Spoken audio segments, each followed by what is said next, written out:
Kinetic friction की हम बात करते हैं। तो काइनेटिक फ्रिक्शन कौन सा फ्रिक्शन होता है? जब दो सरफेस के बीच में रिलेटिव मोशन होता है।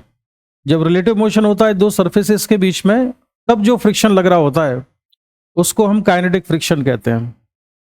काइनेटिक फ्रिक्शन जब लगता है तो जैसे मैं एक यहाँ पर मैंने ये ब्लॉक बना लिया, मान लो ये कोई एक ब्लॉक है, ठीक। तो यहाँ पर मैंने बनाया एक ब्लॉक, ये एक ब्लॉक है और ये ब्लॉक की जो वेलोसिटी है ये वेलोसिटी है v, और काइनेटिक फ्रिक्शन इसमें कहाँ लग रहा होगा?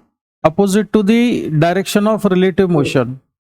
और काइनेटिक फ्रिक्शन का जो सिंबल हम यूज करते हैं वो सिंबल होता है एफ के बराबर, है ना। के लगा देते हैं, के for kinetic.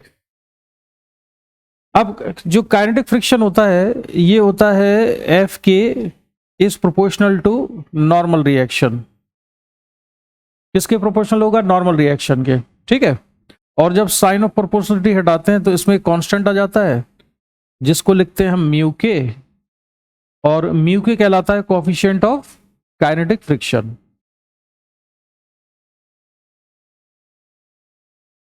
Coefficient of kinetic friction, इसको कोएफिशिएंट ऑफ काइनेटिक फ्रिक्शन कहते हैं।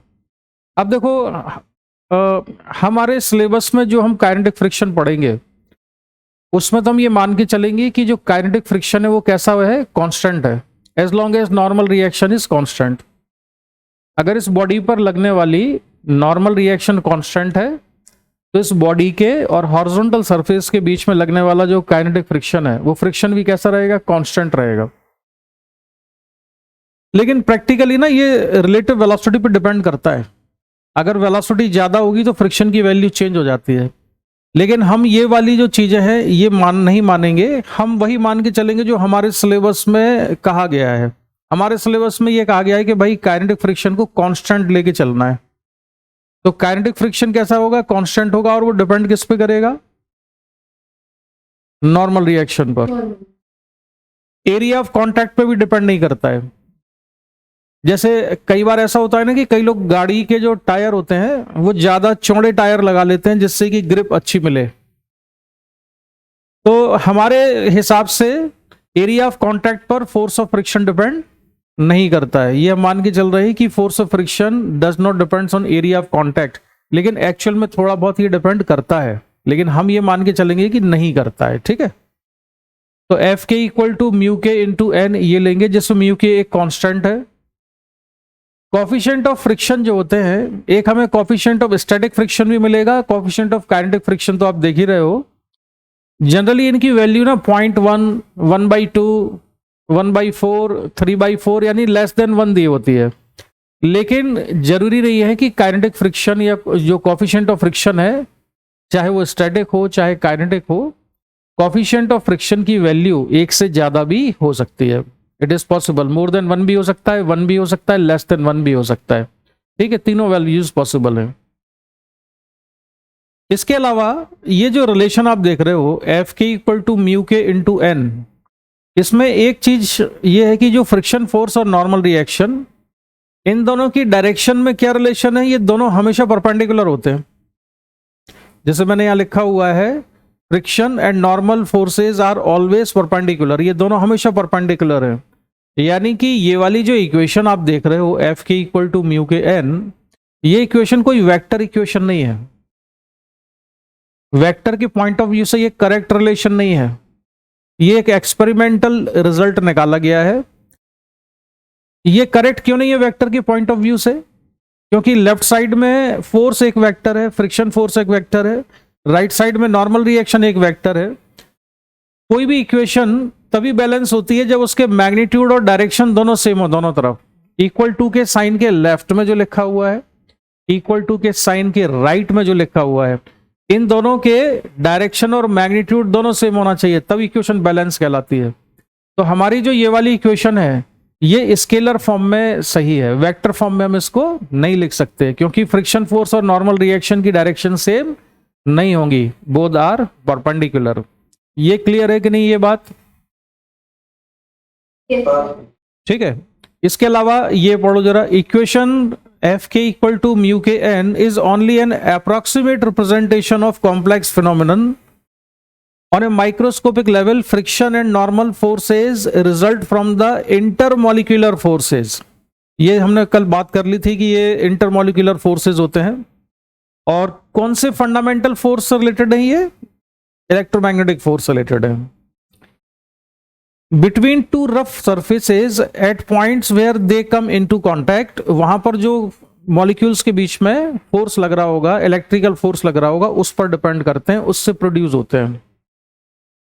अगर हम एक बॉक्स को स्लाइड करें, जैसे ये बॉक्स मान लो, इसको एक बॉक्स को अगर हम स्लाइड करें तो जैसे जैसे ये बॉक्स आगे बढ़ेगा बॉन्ड्स ब्रेक भी होते जाएंगे और नए नए बॉन्ड्स बनते भी जाएंगे।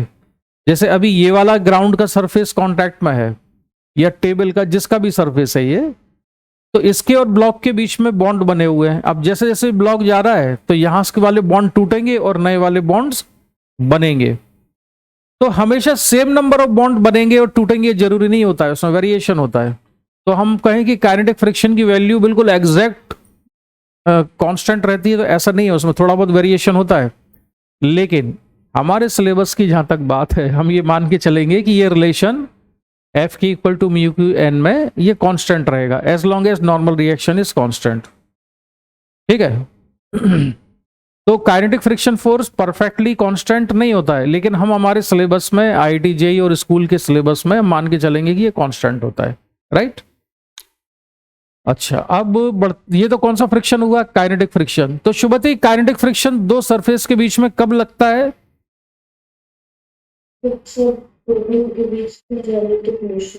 रिलेटिव मोशन और दोनों के बीच में। Very good. अब हम आते हैं स्टैटिक फ्रिक्शन पर। स्टैटिक फ्रिक्शन क्या होता है? स्टैटिक फ्रिक्शन दो सरफेस के बीच में तब लगता है जबकि उनके बीच में रिलेटिव मोशन ना हो। अगर उन दोनों के बीच में रिलेटिव मोशन नहीं है तब स्टैटिक फ्रिक्शन लगेगा। जैसा कि नाम ही है उसका स्टैटिक। स्टैटिक यानी जो सरफेस कांटेक्ट में है वो स्टैटिक है, there is no relative motion, तब उसके बीच में स्टैटिक फ्रिक्शन लगेगा। काइनेटिक फ्रिक्शन के साथ ऐसा था कि काइनेटिक फ्रिक्शन की जो वैल्यू थी ना वो तो थी कांस्टेंट।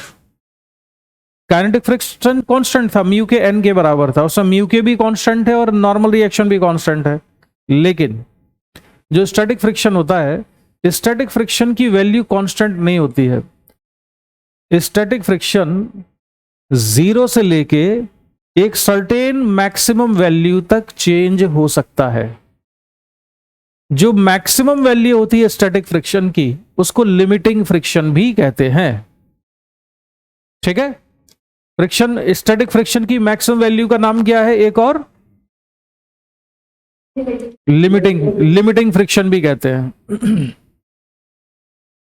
जैसे एक ब्लॉक को, जैसे एक कोई बहुत हैवी ऑब्जेक्ट है, एक अलमीरा है तुम्हारे घर में रखी हुई, अलमारी रखी हुई है बहुत बड़ी, तुम उसको धक्का दो, तुमने उसको पुश किया लेकिन वो मूव नहीं कर रही है। तुमने पुश किया, वो मूव नहीं कर रही है, तो तुम्हारे फोर्स का क्या हुआ? जिस फोर्स से तुमने पुश किया था उसको, वो फोर्स कहां गया? फ्रिक्शन के साथ एडजस्ट हो गया। हाँ, यानी कि जो अलमारी है उसके और ग्राउंड के बीच में या फ्लोर के बीच में जो फ्रिक्शन फोर्स लग रहा है, वो फ्रिक्शन फोर्स एग्जैक्टली उतना ही हो गया होगा जितना कि फोर्स तुमने उस पर लगाया। और स्टैटिक फ्रिक्शन लग रहा है क्योंकि रिलेटिव मोशन नहीं है। ठीक है, अब ये वेरी भी करता है। जैसे अब मैं तुमको थोड़ा सा एक दूसरा एग्जांपल लूं। जैसे एक ये ब्लॉक रखा हुआ है, हॉरिजॉन्टल सरफेस पर एक ब्लॉक रखा है मास m का। ठीक है, ये वाला ब्लॉक, इस पर हम कोई फोर्स नहीं लगाते हैं। अगर हम कोई फोर्स ना लगाएं तो इसकी कहीं मूव करने की टेंडेंसी है क्या, राइट या लेफ्ट? कहीं मूव करने की टेंडेंसी नहीं है। तो मैंने इस पर जो फोर्स लगाया वो कितना है? 0। तो इसमें फ्रिक्शन फोर्स भी कितना होगा? 0 होगा। कोई फ्रिक्शन नहीं लग रहा होगा अभी। फ्रिक्शन दो सरफेस के बीच में आता ही तब है जब या तो रिलेटिव मोशन हो, और अगर रिलेटिव मोशन नहीं है तो उसकी मूव करने की टेंडेंसी हो, रिलेटिव मोशन की टेंडेंसी हो। अगर टेंडेंसी नहीं है तो फ्रिक्शन आएगा ही नहीं। फ्रिक्शन हमेशा स्लिपिंग को रोकने के लिए आता है। तो यहाँ पर जो ब्लॉक रखा हुआ है, इस ब्लॉक पर अगर मैंने जो हॉरिजॉन्टल फोर्स लगाया वो 0 है, तो यहाँ पर फ्रिक्शन फोर्स भी कितना होगा? 0 होगा, कोई फ्रिक्शन फोर्स नहीं लग रहा होगा। लेकिन अगर मैंने इसको फ्रिक्शन फोर्स को ब्लॉक पर लगने वाले फोर्स की कुछ वैल्यू दे दी, मान लो कि ये ब्लॉक यहाँ रखा हुआ था, इस पर मैंने 1 न्यूटन का फोर्स लगाया, लेकिन ब्लॉक मूव नहीं कर रहा है, ब्लॉक की वेलोसिटी कितनी है? 0 है। तो ब्लॉक मूव क्यों नहीं कर रहा है? इसका मतलब फ्रिक्शन लग रहा होगा। कितना फ्रिक्शन लग रहा होगा? 1 न्यूटन। ब्लॉक में एक्सेलरेशन नहीं है तो नेट फोर्स 0 होना चाहिए हॉरिजॉन्टल डायरेक्शन में। नेट फोर्स 0 होने का मतलब है कि फ्रिक्शन फोर्स की वैल्यू भी कितनी है? 1 न्यूटन के बराबर है, तो जितना हमने बाहर से लगाया था। अब किसी ने क्या काम किया? इस पर फोर्स इंक्रीज कर दिया, इस पर फोर्स लगा दिया 2 न्यूटन, लेकिन ब्लॉक अब भी मूव नहीं कर रहा है। ब्लॉक अब भी मूव नहीं कर रहा है, तो फ्रिक्शन फोर्स कितना हो गया? इसका मतलब फ्रिक्शन फोर्स 2 न्यूटन हो गया। ये कौन सा फ्रिक्शन है? स्टैटिक फ्रिक्शन है। पहले 1 न्यूटन, पहले 0 था, सबसे पहले एग्जांपल में 0 था, फिर 1 न्यूटन हो गया, फिर 2 न्यूटन हो गया। यानी कि ये अपनी वैल्यू को चेंज कर सकता है, अपनी वैल्यू को एडजस्ट कर सकता है according to value of external force जो हमने अप्लाई किया है बॉडी पर।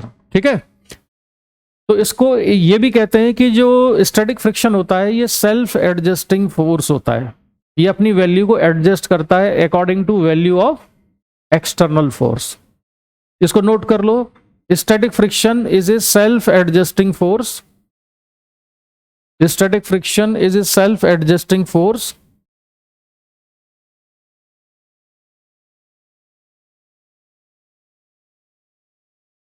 its value may change from its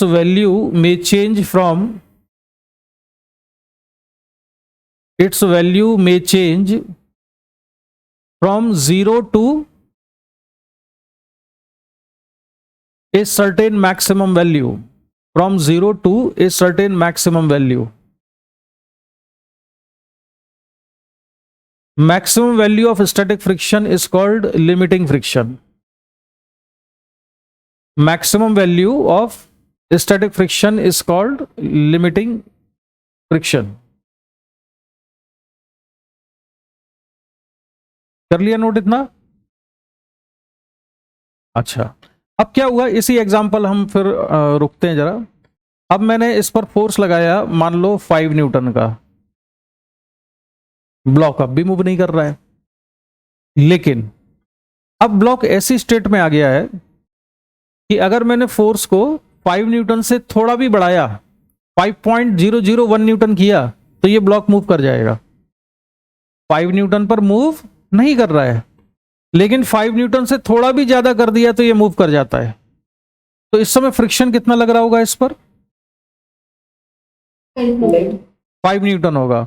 और ये वाला जो फ्रिक्शन है ये स्टैटिक फ्रिक्शन की मैक्सिमम वैल्यू है, क्योंकि अगर मैं इस पर एक्सटर्नल फोर्स की वैल्यू को बढ़ा के 5 न्यूटन से कुछ कर देता हूं, 5 न्यूटन से थोड़ा ही बढ़ाऊंगा तो ये मूव कर जाता है। यानी कि फ्रिक्शन ये मैक्सिमम लग रहा है, ये लिमिटिंग फ्रिक्शन है 5 न्यूटन। इसका मतलब ये याद मत कर लेना कि लिमिटिंग फ्रिक्शन हमेशा 5 न्यूटन ही होता है, मैं जस्ट एग्जांपल दे रहा हूं। ठीक है, अब स्टैटिक फ्रिक्शन को कैलकुलेट करने का फॉर्मूला क्या होगा? स्टैटिक फ्रिक्शन को कैलकुलेट करने का फॉर्मूला है Fs इक्वल टू, अच्छा या ऐसे लिख सकते हो कि जो स्टैटिक फ्रिक्शन है it is also proportional to normal reaction, ये भी नॉर्मल रिएक्शन के प्रोपोर्शनल है। और Fs इक्वल टू हो जाएगा μs n के बराबर, जिसमें साइन ऑफ प्रोपोर्शनलिटी हटाया तो एक कांस्टेंट आ गया, इस कांस्टेंट की वैल्यू है μs के बराबर, static coefficient of static friction. अब मेरा सवाल ये है कि इसकी जो नॉर्मल रिएक्शन है वो तो कांस्टेंट है, कितनी होगी इस वाले पर्टिकुलर एग्जांपल में? नॉर्मल रिएक्शन की वैल्यू mg होगी, मैं mg यहां रख दूंगा। μs ये भी कांस्टेंट होता है, तो μs और n अगर कांस्टेंट है तो ये f भी कांस्टेंट होगा, फ्रिक्शन फोर्स भी कांस्टेंट होगा। लेकिन मैंने इस पर जो फोर्स लगाया था ब्लॉक पर, वो मैंने लगाया 0 से लेके 5 न्यूटन तक, तो फ्रिक्शन फोर्स भी बदलता गया, पहले 0 न्यूटन हो गया, फिर 1 न्यूटन हो गया, फिर 2 न्यूटन हो गया, फिर 5 न्यूटन हो गया। लेकिन इस वाले फॉर्मूले से तो एक ही वैल्यू आएगी ना कोई सी, तो कौन सी वैल्यू आएगी फ्रिक्शन की? इससे 1 न्यूटन आएगा, 2 न्यूटन आएगा, 0 आएगा, 5 न्यूटन आएगा, कौन सा आएगा? मैक्सिमम। हाँ, इससे मैक्सिमम फ्रिक्शन निकलता है। तो याद रखना 99% लोग मिस्टेक करते रहते हैं। फ्रिक्शन की वैल्यू कितनी है, म्यू एन लिख देते हैं। म्यू एन हर किसी फ्रिक्शन की वैल्यू नहीं है। म्यू एन केवल लिमिटिंग फ्रिक्शन की वैल्यू है, या स्टैटिक फ्रिक्शन की maximum value mu S N से लिखी जाती है। शुभती, ये समझ में आ गया? तो हम यहां से एक रिलेशन ये लिख सकते हैं कि किसी भी बॉडी पे अगर फ्रिक्शन लग रहा है, किसी भी बॉडी पे जो फ्रिक्शन लग रहा है एफ एस, तो वो कैसा होगा, F S less than or equal to mu S N होगा। ये समझ में आया कि नहीं?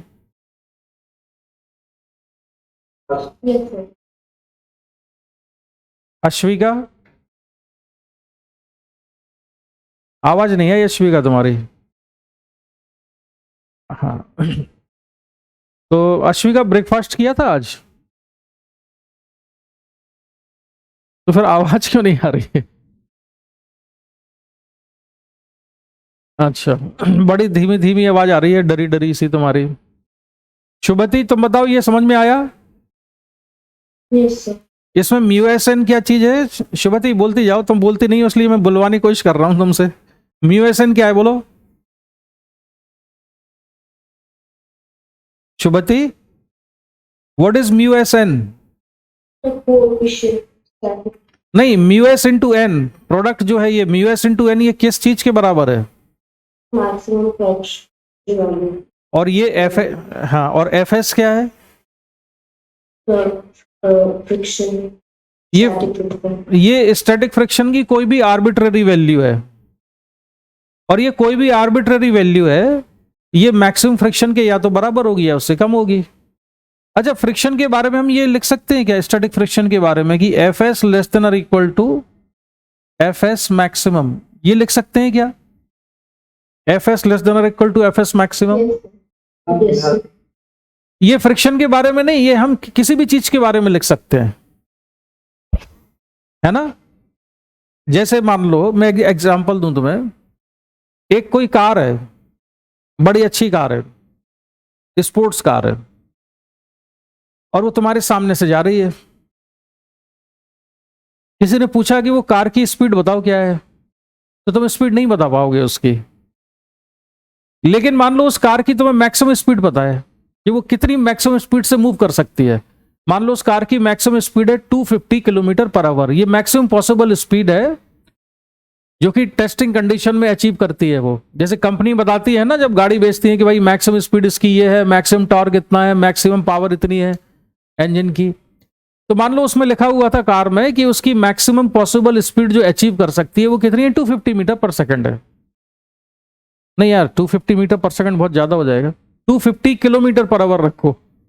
तो 250 किलोमीटर पर आवर है उसकी स्पीड। तो अगर वो तुम्हारे सामने से कार निकली, कोई पूछे स्पीड क्या है, तो तुम बता सकते हो भाई स्पीड एग्जैक्टली अभी क्या है ये तो मुझे नहीं पता, लेकिन जितनी भी है ये 250 किलोमीटर पर आवर से या तो बराबर है या कम है ना? जो कार मूव कर रही होगी वो अपनी मैक्सिमम स्पीड पे होगी या उससे कम होगी। तो वही रिलेशन, हम ये वाला रिलेशन फ्रिक्शन के लिए भी लिख सकते हैं, या हम किसी भी फिजिकल क्वांटिटी के लिए लिख सकते हैं कि कोई भी फिजिकल क्वांटिटी या तो अपनी मैक्सिमम वैल्यू के बराबर होगी या मैक्सिमम वैल्यू से कम होगी, है ना? ठीक है। अब एक चीज और याद रखना कि यहां पे एक रिलेशन लिखा हुआ है म्यू के लेस देन और इक्वल टू म्यू एस। इसका मतलब यह है कि प्रैक्टिकली जो कोफिशिएंट ऑफ काइनेटिक फ्रिक्शन होता है वो कोफिशिएंट ऑफ स्टैटिक फ्रिक्शन से थोड़ा कम होता है, स्लाइटली लेस, स्मॉलर होती है उसकी value. Kinetic coefficient of kinetic friction कब यूज होगा? जब रिलेटिव मोशन है सरफेस की। और म्यू एस कब यूज होगा? जब रिलेटिव मोशन नहीं होगा। नहीं, म्यू एस तब यूज होगा जब लिमिटिंग फ्रिक्शन होगा। स्टैटिक फ्रिक्शन की जब मैक्सिमम वैल्यू लग रही होगी तब कौन सा कोफिशिएंट आ रहा होगा? म्यू एस आ रहा होगा। तो म्यू के लेस देन और इक्वल टू म्यू एस होता है। इसका प्रैक्टिकल लाइफ में ना तुमने बहुत फील किया हुआ है, इसको तुम एक्सपीरियंस कर चुके हो।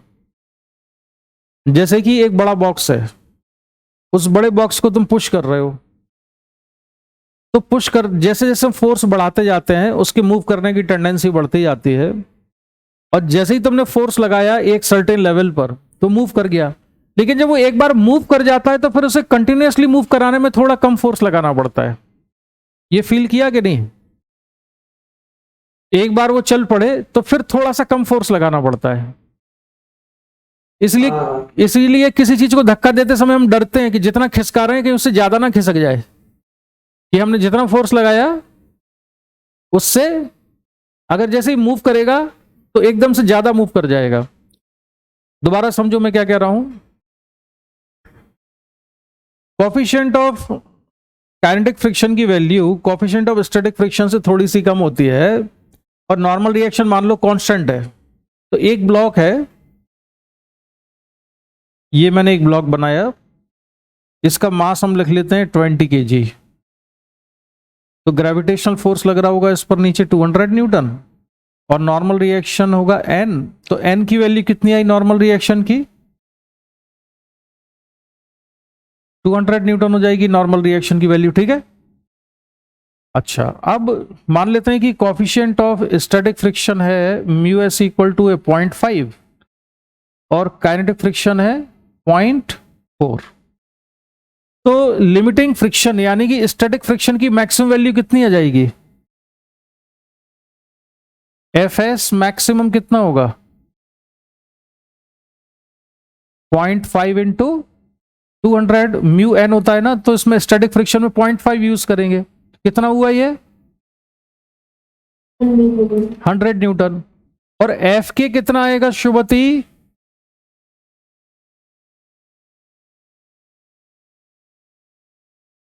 शुभती एफ के की वैल्यू बताओ। म्यू के इंटू एन होगा ना, तो कितना हो जाएगा ये? म्यू के 0.4 है, 0.4 इंटू 200 कितना हुआ? 80 न्यूटन। 80 न्यूटन हुआ, ठीक है। तो अब ये बताओ कि इस वाले बॉक्स को मैंने धक्का दिया 90 न्यूटन से, ठीक है। तो ध्रुव ये बताओ, अगर 90 न्यूटन से इसको पुश किया तो इस ब्लॉक पर कितना फ्रिक्शन फोर्स लग रहा होगा? अच्छा 90 मतलब 10 लगेगा। अगर मैंने 90 न्यूटन फोर्स लगाया तो इस पर फ्रिक्शन फोर्स कितना लग रहा है? 10। तो ये कैसे पता किया तुमने? 100 तो मैक्सिमम स्टैटिक फ्रिक्शन है, मतलब मैक्सिमम है।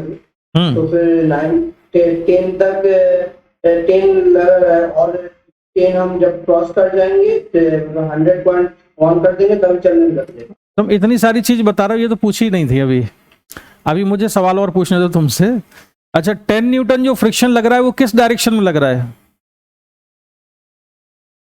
वो तो लेफ्ट साइड लग रहा है। अच्छा, तो फिर ब्लॉक पर नेट फोर्स कितना हुआ? हॉरिजॉन्टल डायरेक्शन में नेट फोर्स कितना हो गया? अच्छा ये 80 होगा। 80 हो जाएगा। तो किस डायरेक्शन में नेट फोर्स, राइट या लेफ्ट? राइट। तो फिर ब्लॉक एक्सेलरेट होगा कि नहीं? हाँ हो जाएगा। तुमने सार नहीं, कैसे? हाँ, कैसे? 100 तो मैक्सिमम। तो एक्सेलरेट होगा कि नहीं होगा?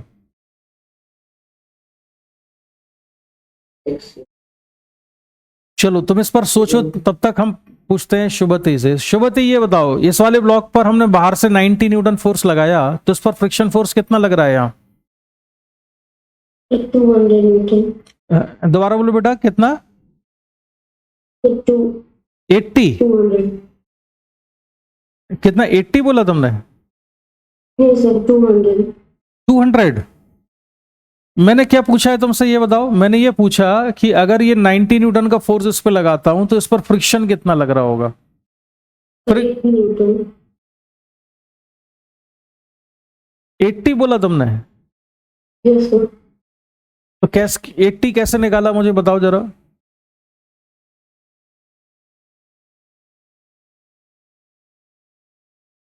कैसे पता चला तुमको कि 80 न्यूटन का लग रहा है फ्रिक्शन? थोड़ा समझाओ बेटा, बोला करो, ऐसे नहीं बैठ जाया करो चुपचाप, जब तक तुम बोलोगी नहीं ना दिमाग नहीं चलेगा।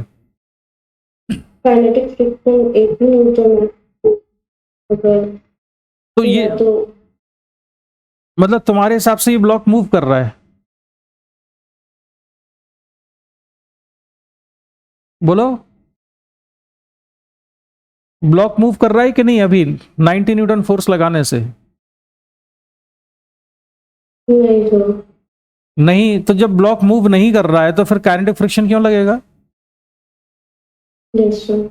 अच्छा, तो फिर फ्रिक्शन है कितना इस पर, ब्लॉक पर? 90 होगा। अश्वी का तुम बताओ कितना फ्रिक्शन है ब्लॉक पर? यस, 90 न्यूटन फ्रिक्शन लग रहा है। ये ब्लॉक चलेगा नहीं। फ्रिक्शन फोर्स की मैक्सिमम वैल्यू कितनी हो सकती है? 100 न्यूटन। जब तक इस ब्लॉक पे 100 न्यूटन से ज्यादा का फोर्स नहीं लगाएंगे ये मोशन स्टार्ट नहीं करेगा। तो अभी फ्रिक्शन कितना लग रहा है इस पर? 90। इस पर फ्रिक्शन लग रहा होगा यहाँ लेफ्ट साइड में 90 न्यूटन, और ये चलेगा नहीं।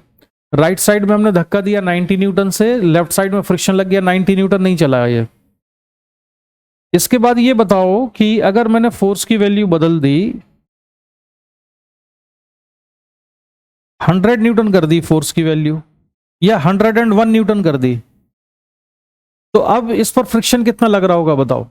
अगर मैंने फोर्स जो लगाया वो 101 न्यूटन लगा दिया, आधे आप बताओ इस पे फ्रिक्शन कितना लग रहा होगा? 100 न्यूटन। कैसे कैलकुलेट किया बताओ 100 न्यूटन? तो क्योंकि ये स्लो रिलेटिव मोशन को हम स्टैटिक मानेंगे और स्टैटिक फ्रिक्शन की मैक्सिमम वैल्यू 100 न्यूटन है। तो ब्लॉक 100 इसमें ब्लॉक मूव कर जाएगा कि नहीं? मूव कर जाएगा। तो मूव कर जाएगा तो कौन सा फ्रिक्शन लगेगा दोनों के बीच में?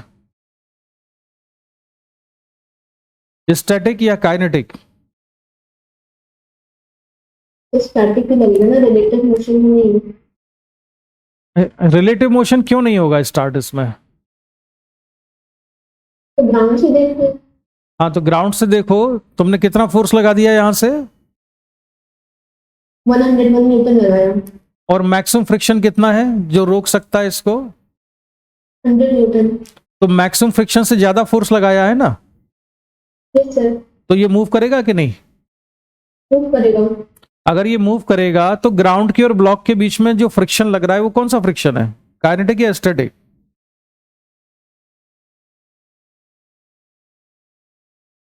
ओके, तो फिर काइनेटिक हो गया। तुमने भी क्या बोला था, ग्राउंड से देख रहे हैं इसलिए स्टैटिक लगेगा? ये मैं समझा नहीं ये बात, तुम कंफ्यूज हो इसमें। हाँ, हम यहाँ पे ग्राउंड पर हैं, ग्राउंड से देख रहे हैं, तो ब्लॉक हमको कहाँ जाता हुआ दिखेगा, राइट या लेफ्ट? राइट। तो इसमें रिलेटिव मोशन हो रहा है ना। Okay yes. जो जब रिलेटिव मोशन हो रहा है तो फ्रिक्शन कौन सा लगेगा इसमें? काइनेटिक। और काइनेटिक फ्रिक्शन की वैल्यू कितनी है? 80। तो इसमें 80 फ्रिक्शन, न्यूटन। तो इस समय इसमें फ्रिक्शन कितना लग रहा होगा? 80 न्यूटन के बराबर। कितना? ओके। और ये ब्लॉक एक्सेलरेट कर रहा होगा, यानी 101 minus 80 equal to mass into acceleration 20 into a, ये इक्वेशन बनेगी इसकी। अच्छा, अगर मैं इसमें 99 न्यूटन फोर्स लगा दूं, अब बताओ फ्रिक्शन कितना लग रहा होगा? अब तो 99 ही लगेगा। अब 99 ही लग रहा होगा। और ब्लॉक मूव करेगा कि नहीं? नहीं कर- नहीं करेगा। तो बताओ जरा, ब्लॉक मूव करेगा कि नहीं? No sir. नहीं करेगा। अश्विका, तुम शुभती को जानती हो? तुम्हारी बात होती है इससे? तो वन साइडेड कन्वर्सेशन होता होगा, तुम ही बात करती होगी, ये तो बोलती नहीं है जल्दी से कुछ, क्यों अश्विका? अच्छा, तो चलो अपन इससे कुछ पूछते हैं, देखें क्या जवाब देते हैं। तो शुभती ये बताओ, ये ब्लॉक मूव करेगा कि नहीं अभी जब 99 फोर्स लगाया हुआ है? No sir. अच्छा, किस डायरेक्शन में नहीं मूव करेगा बताओ? अब ग्राउंड से अगर देखेंगे तो राइट डायरेक्शन में नहीं जाएगा। लाइफ में कहीं भी नहीं जाए। ठीक है, मतलब कहीं भी नहीं चलेगा, ठीक है। तो अब तुमको आज राइट और लेफ्ट में तो कंफ्यूजन नहीं है ना? ठीक है। एनीवे, तो अब मैं तुमको ये बता रहा था इस एग्जांपल से कि अगर मैं इस पर 100 न्यूटन से ज्यादा फोर्स लगाऊं तब ब्लॉक क्या होगा, चल पड़ेगा, है ना? जब तक मैंने इस पर 100 न्यूटन का फोर्स लगाया है, इस ब्लॉक पर मैंने कितना फोर्स लगाया, 100 न्यूटन का, तब तक फ्रिक्शन कितना रहेगा, 100 न्यूटन ही रहेगा। इसके बाद मैंने जो बाहर से फोर्स लगाया था उसकी वैल्यू को बढ़ा के किया 100.00001 न्यूटन। अब बताओ ये ब्लॉक चल पड़ेगा क्या इतना फोर्स लगाने पर? स्टार्ट स्लाइटली, क्यों मूव करना स्टार्ट कर देगा बस, क्योंकि जो फ्रिक्शन फोर्स की मैक्सिमम वैल्यू ये 100 से ज्यादा हो गया तो चलना शुरू कर देगा, है ना? अब आद्या ये बताओ ये स्लाइटली क्यों बोला तुमने? नहीं सर, अब समझ में आ गया। नहीं, अब मुझे भी समझाओ कि तुम्हें समझ में आ गया। क्योंकि इसकी वैल्यू 100 न्यूटन से ज्यादा हो गई तो काइनेटिक फ्रिक्शन लगेगा, जिसकी वैल्यू 80 न्यूटन है। हाँ, फोर्स हो गया ये 100.0 मतलब 0.00 छोड़ दो, लगभग 20 न्यूटन हो गया नेट फोर्स इस पर। यानी कि हम इसलिए डरते हैं कि इसको चलाने के लिए तो 100 न्यूटन फोर्स चाहिए, तो जैसे ही हमने 100 से थोड़ा ही फोर्स बढ़ाया तो चल पड़ेगा, लेकिन चलते ही एकदम से भाग जाएगा, ज्यादा तेजी से भाग जाएगा। क्यों? क्योंकि जैसे ये चलना स्टार्ट करेगा तो फ्रिक्शन स्टैटिक से बदल के कौन सा हो जाएगा, काइनेटिक, और उसकी वैल्यू कितनी है, 80 न्यूटन है। तो जितने फोर्स से हम सोच रहे थे कि धीरे धीरे खिसकेगा, उतने एक बार मोशन स्टार्ट होते ही उस फोर्स से ये बहुत ज्यादा तेजी से आगे बढ़ जाएगा। इसलिए जब हम किसी हैवी चीज को पुश करके धक्का दे रहे होते हैं तो हमें ये डर लगा रहता है कि यार एकदम से ज्यादा आगे ना खिसक जाए, क्योंकि एक बार अगर उसने मूव करना शुरू कर दिया तो काइनेटिक फ्रिक्शन लगने लगेगा, और काइनेटिक फ्रिक्शन की वैल्यू जो फोर्स हम लगा रहे थे उससे कैसी हो जाएगी, कम हो जाएगी, तो ये एक्सेलरेट हो जाएगा। भाई समझ में आई ये बात कि नहीं? सभी लोगों को क्लियर हो गया ये चीज, ये पॉइंट? अब जैसे साइकिल का एग्जांपल मैं दे सकता था लेकिन मैं नहीं देना चाह रहा हूं क्योंकि उसमें व्हील होता है। मैं किसी भी ऐसे क्वेश्चन को नहीं डिस्कस करना चाहता रोटेशन से पहले जिसमें व्हील होता हो। अदरवाइज तुमने ऐसा भी देखा होगा, साइकिल को जब चलाते हैं तो शुरू में ज्यादा ताकत लगती है, लेकिन एक बार जैसी चल जाती है तो फिर उसमें उतनी ताकत नहीं लगानी पड़ती है। लेकिन ये साइकिल वाला एग्जाम्पल जस्ट मैं कहना चाहिए कि पूरी तरह से परफेक्ट नहीं दे रहा हूं। उसका रीजन कुछ और है, क्योंकि साइकिल के टायर के बीच में और ग्राउंड के बीच में जो फ्रिक्शन लगता है वो थोड़ा डिफरेंट टाइप का फ्रिक्शन होता है, उसको रोलिंग फ्रिक्शन कहते हैं। फिलहाल तो अभी हमने दो फ्रिक्शन की बात की, एक काइनेटिक फ्रिक्शन हो गया, एक स्टैटिक फ्रिक्शन हो गया। काइनेटिक फ्रिक्शन की वैल्यू फिक्स होती है, म्यू के एन के बराबर होती है, और जब सरफेस के बीच में रिलेटिव मोशन होता है तब काइनेटिक फ्रिक्शन लगता है। स्टैटिक फ्रिक्शन की वैल्यू 0 से मैक्सिमम कुछ भी चेंज हो सकती है, ठीक है। मैक्सिमम फ्रिक्शन जो होता है स्टैटिक, उसको कहते हैं हम लिमिटिंग फ्रिक्शन। और एक ये रिलेशन Fs लेस देन और equal to mu S N. इसके अलावा दो तीन और इंपॉर्टेंट पॉइंट्स जो मैंने लिखे हुए उनको पढ़ो, जैसे ये friction force is velocity dependent but at typical speeds the effective coefficient of friction is of the order of 0.001। इसका मतलब ये है कि जो फ्रिक्शन फोर्स होता है ना, ये बॉडी की वेलोसिटी पे भी डिपेंड करता है कि वेलोसिटी बढ़ती जाती है तो फ्रिक्शन फोर्स बढ़ता जाता है। लेकिन हमारे सिलेबस और IIT JEE का जो स्कोप है इसमें हम ये मान के चलेंगे कि फ्रिक्शन फोर्स कांस्टेंट है as long as normal reaction is constant, ठीक है। वेलोसिटी डिपेंडेंस हम तभी लेंगे जब क्वेश्चन में दिया होगा, अदरवाइज हमारे लिए फ्रिक्शन वेलोसिटी डिपेंडेंट नहीं है, ठीक है। दूसरा ये मैंने तुमको बता ही दिया कि as soon as the box starts to slide the friction force usually decreases. It's easier to keep the box moving than to start it moving. ये सेंटेंस समझ में आ गया? इसका मीनिंग, किसी बॉक्स को मूव कर रहा, उसका मोशन स्टार्ट करने से ज्यादा आसान है उसको कंटिन्यूअसली मूव कराना। तो बढ़ते हैं हम इसके आगे। अब यहां पर देखो, हम एक ग्राफ प्लॉट करेंगे। ये बॉक्स है या ब्लॉक है, इस ब्लॉक पर हमने फोर्स लगाया, इस फोर्स की वैल्यू हम 0 से बढ़ाएंगे, तो क्या क्या चेंज आएंगे इसमें? जैसे ही फोर्स 0 था तो फ्रिक्शन फोर्स कितना होगा यहां पर? 0 है ना, फ्रिक्शन फोर्स 0 होगा। इसके बाद इस फोर्स की वैल्यू को हमने धीरे धीरे बढ़ाया, तो ब्लॉक इनिशियली मूव नहीं करेगा, लेकिन फ्रिक्शन तो लग रहा होगा, और वो कौन सा फ्रिक्शन होगा? स्टैटिक। इसके बाद जब हम फोर्स की वैल्यू को और बढ़ाएंगे तो फ्रिक्शन फोर्स अपनी मैक्सिमम वैल्यू पे पहुंचेगा, और मैक्सिमम वैल्यू पे पहुंचने के बाद फिर क्या होगा? मोशन स्टार्ट हो जाएगा, और मोशन स्टार्ट होगा फिर फ्रिक्शन, और फ्रिक्शन की वैल्यू ड्रॉप होगी, और फ्रिक्शन काइनेटिक लगेगा और उसकी वैल्यू भी कम हो जाएगी। तो उसका ग्राफ कैसा बनता है वो मैं ग्राफ अभी इसमें तुमको शो करूंगा, ठीक है? इसका ग्राफ ऐसा बनता है, इसको तुम लोग अभी बना लेना नोटबुक में अपनी। ये इस तरह का ग्राफ बनता है। अब ये समझो जरा, ये तुम्हें समझ में आया है कि नहीं ग्राफ?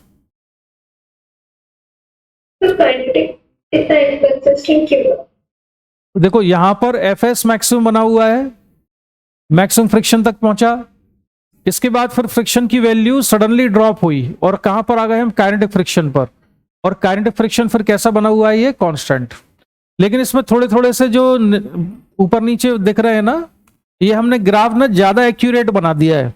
जैसा कि मैंने कहा था कि काइनेटिक फ्रिक्शन भी 100% कांस्टेंट नहीं होता है, परफेक्टली कांस्टेंट नहीं होता है, थोड़ी बहुत वैल्यू उसकी वेरी करती रहती है। क्या पूछा था अश्विका तुमने अभी? मैंने यही पूछी थी कि कलर इनकंसिस्टेंट क्यों है। हाँ, उसका रीजन है ना, आज हमने बात इस पे कर चुके ना, कि जब बॉडी मूव कर रही होती है तो काइनेटिक फ्रिक्शन परफेक्टली कांस्टेंट नहीं रहता है, इसलिए इसको ऐसे बनाया हुआ है। लेकिन तुम्हारे स्कूल में अगर ये स्ट्रेट लाइन दिखाई होगी ना, तुम स्ट्रेट लाइन ही बना के आना स्कूल में, तो ठीक है, क्योंकि स्कूल वाले इतना डेप्थ में जाके नहीं पढ़ते, बताते हैं चीजों को ना, उनको पता होता है। तो तुम इसको स्ट्रेट लाइन ही बनाना यहाँ पर। बाकी ग्राफ क्लियर हो गया?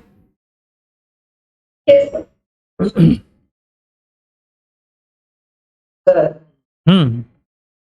वो जो पिछले वाला एग्जांपल था, वहां पर जब 100.0001 फोर्स लग रहा था, तब तो बॉडी मूव करने लगा और उसमें काइनेटिक फ्रिक्शन लगना चालू हो गया।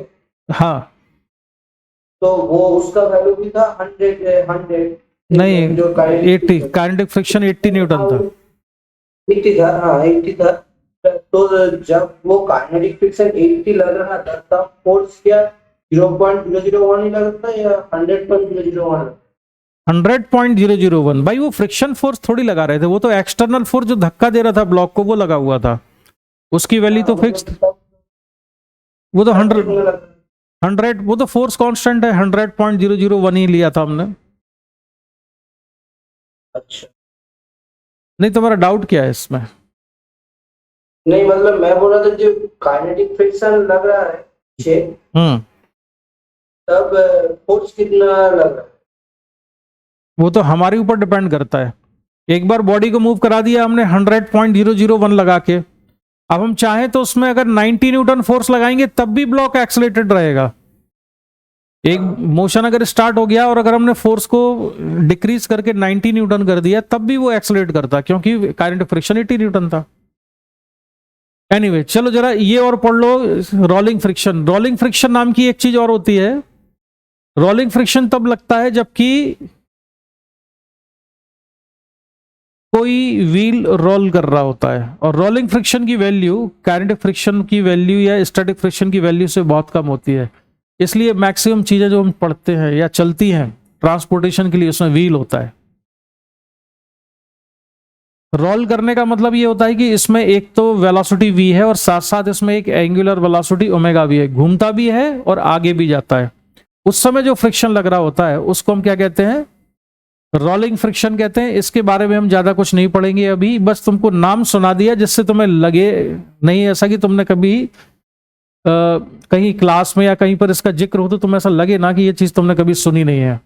तो रोलिंग फ्रिक्शन कब लगता है? जब बॉडी या कोई व्हील रोल कर रहा होता है। रोलिंग का मतलब है उसमें दो तरह की मोशन है, आगे भी जा रहा है और साथ साथ घूम भी रहा है, दोनों का कंबाइंड मोशन रोलिंग। और रोलिंग मोशन किस किस का कॉम्बिनेशन है? ट्रांसलेशनल मोशन का और रोटेशनल मोशन का। तो इसके बारे में हमें ज्यादा भी नहीं पढ़ना है, हम रोटेशन के चैप्टर में पढ़ेंगे। चलो अब ये क्वेश्चन सॉल्व करके दिखाओ जरा।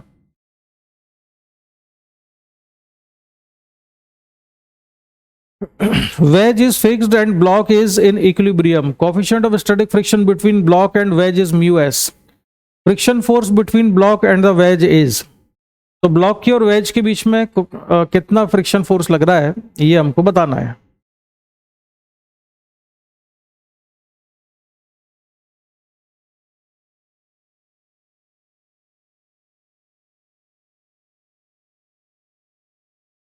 mg sin theta. तुम बता थोड़ी रहे, तुम तो कंफर्म कर रहे हो कि सर मैं बता रहा हूँ ये सही है कि नहीं. तुमने कैलकुलेट तो किया ही नहीं है. नहीं, कैलकुलेट ही किया. अच्छा, कैसे किया था, दिमाग क्या लगाया इसमें ये बताओ. सर एम जो मास रखा हुआ है उसका नीचे वाला कंपोनेंट तो mg होगा. अरे एक मिनट, तुम ना प्रॉपर वर्ड्स यूज किया करो. मास का कंपोनेंट mg होगा नहीं, उस पर ग्रेविटेशनल फोर्स mg लग रहा है. मैं भावनाएं समझ गया तुम्हारी, लेकिन तुम बोलो भी सही. ठीक है, सही बोलना चाहिए अपने को. तो एक तो उसका कंपोनेंट होगा mg cos थीटा और mg sin थीटा. mg नीचे लग रहा है. पहले फ्री बॉडी डायग्राम बना के बताओ. एक mg और कौन सा फोर्स लग रहा है. नॉर्मल रिएक्शन एकदम परपेंडिकुलर. ये बिल्कुल एकदम परपेंडिकुलर बना दिया. ठीक है, ये नॉर्मल रिएक्शन बना दिया हमने यहां पर n. आप बताओ और अब क्या किया फिर. mg को रिजॉल्व कर दिया. तो mg का एक कंपोनेंट यहां पर आ गया mg साइन थीटा, और एक नीचे आ गया cos theta. mg cos theta आ गया. ठीक है, ये एंगल थीटा होगा इसमें. शुभति, कंपोनेंट समझ में आ गया तुमको ये. ठीक, तो ये mg cos थीटा और mg sin थीटा. ठीक है. हाँ, अब इसके बाद क्या किया फिर. फ्रिक्शन फोर्स नहीं लग रहा होगा इस पर. हाँ, फ्रिक्शन तो ऊपर लग रहा है. शुभति, तुम बताओ इसमें फ्रिक्शन फोर्स किस डायरेक्शन में लग रहा होगा. हाँ, इसको ना देखो, आगे से बोला करो, सभी लोग ध्यान रखो. ये इसको अपवर्ड ना कह के इसको बोलना up the incline plane. Upward तो अपवर्ड का कोई मीनिंग नहीं होगा ऐसे. Vertically upward, vertically downward, up the incline plane. जैसे mg sin थीटा कहां लग रहा है, डाउन द इंक्लाइन प्लेन लग रहा है ना, ऐसे बोला करना. तो friction force is acting up the incline plane, mg sin theta is acting down the incline plane, mg cos theta perpendicular to the plane of the wedge. ठीक है, चलो अब इसके बाद क्या किया ध्रुव, फिर तुमने कैसे निकाला फ्रिक्शन. mg cos f का तो मैक्सिमम वैल्यू होता है mu s into n. तो mu s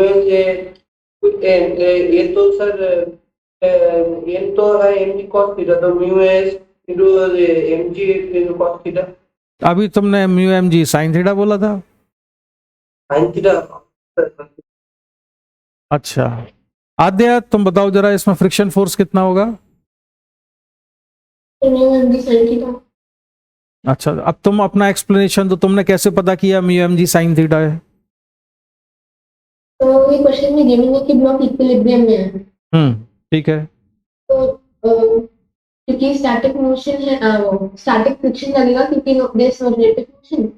तो नेट फोर्स होना चाहिए 0. तो इसलिए एक मिनट, क्या 0 होना चाहिए. Sir net force on the block. हाँ ठीक है, 0 होना चाहिए. तो ये स्टैटिक फ्रिक्शन की value would be equal to mu s into mg sin theta. नहीं, तो mu s into m multiply का n से किया तुमने. नॉर्मल रिएक्शन की वैल्यू mg sin थीटा रखी है.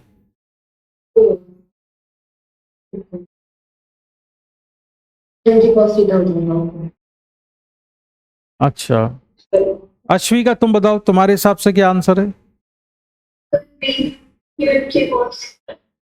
शुभति तुम बताओ, तुम्हारे दिमाग में जो आ रहा है वो बोलना. ये मत सोचना कि इन लोगों ने सही बताया होगा. तुम अपने हिसाब से बताओ, तुम्हारे हिसाब से क्या आंसर है.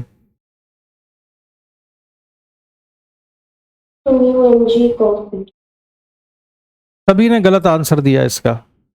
mg sin थीटा होगा. इसमें जो फ्रिक्शन लग रहा है अभी, ये कैसे मालूम कि ये मैक्सिमम फ्रिक्शन है. क्यों आद्या. जो फ्रिक्शन फोर्स का जो फॉर्मूला हम पढ़ते हैं F S equal to mu S into N, ये तो मैक्सिमम फ्रिक्शन होता है ना। अभी जो फ्रिक्शन लग रहा है ये मैक्सिमम है, ये कैसे मालूम आद्या? Yes sir. तो इसका आंसर ये नहीं होगा, गलत है।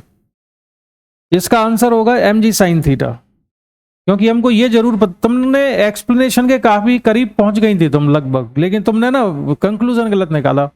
अरे भाई हमको ये मालूम है कि ये एक्सेलरेट नहीं कर रहा, ये तो कंफर्म है। ये जो फ्रिक्शन लग रहा है ये मैक्सिमम हो भी सकता है, नहीं भी हो सकता, हमें नहीं पता, लेकिन ये मैक्सिमम है कि नहीं, ठीक है। लेकिन एक चीज कंफर्म है जिसमें हमें कोई डाउट नहीं है, वो बात ये है कि इस डायरेक्शन में कोई भी एक्सेलरेशन नहीं है, तो नेट फोर्स 0 होना चाहिए। नेट फोर्स 0 होना चाहिए, मतलब F S minus M ji sine theta equal to mass into 0। तो इससे एफ एस कितना जाएगा, एम जी साइन थीटा आएगा फ्रिक्शन। समझ आया? Yes sir. तो खैर ये मैक्स पता होता कि मैक्सिमम मतलब ये लिमिटिंग लग रहा है, तो फिर इसकी तब तो इसका आंसर तब चेंज हो जाता क्या? तब दोनों आंसर होते, एम जी साइन थीटा भी होता और mu M G cos theta भी होता, और दोनों इक्वल होते इन लिमिटिंग कंडीशन। अगर ये लिमिटिंग कंडीशन में है तो बेटा फिर ना ये एम जी साइन थीटा भी सही होगा और म्यू एन भी सही होगा, तो ये mu M G cos theta भी सही हो जाएगा। उससे एक स्पेशल केस निकल आएगा, एम जी कैंसिल हो जाएगा और म्यू कितना जाएगा, टेन थीटा, यानी theta equal to tan inverse mu. ऐसा एक स्पेशल एंगल पर होगा जब ये फ्रिक्शन कैसा हो, ये वाला जो फ्रिक्शन है ये मैक्सिमम कब होगा, जब थीटा की वैल्यू कितनी हो, टेन इनवर्स म्यू के बराबर। और इस पर्टिकुलर एंगल को एक नाम देते हैं, इसको कहते हैं एंगल ऑफ रिपोज। ठीक है, इसको ऐसे समझो, मान लो कि ये एक प्लेटफॉर्म है जिसको कि हिंज किया हुआ है हमने, यहां से हिंज किया हुआ है इधर से, और इस पर ब्लॉक रखा हुआ है। ठीक, अब हम इस प्लेटफॉर्म को धीरे धीरे ऊपर उठाते जाते हैं, जैसे कि मान लो एक ब्लॉक में यहां पे रख दूं इस पर, अब मैं सच में रखूंगा तो कुछ गिर ना जाए। मान लो मैंने ये मोबाइल रख दिया इस पर, तो अभी जब ये हॉरिजॉन्टल है तब इस पर फ्रिक्शन कितना लग रहा है, 0। इसके बाद जैसे जैसे मैं इसको ऊपर उठाता जाऊंगा फ्रिक्शन फोर्स की वैल्यू बढ़ती जाएगी।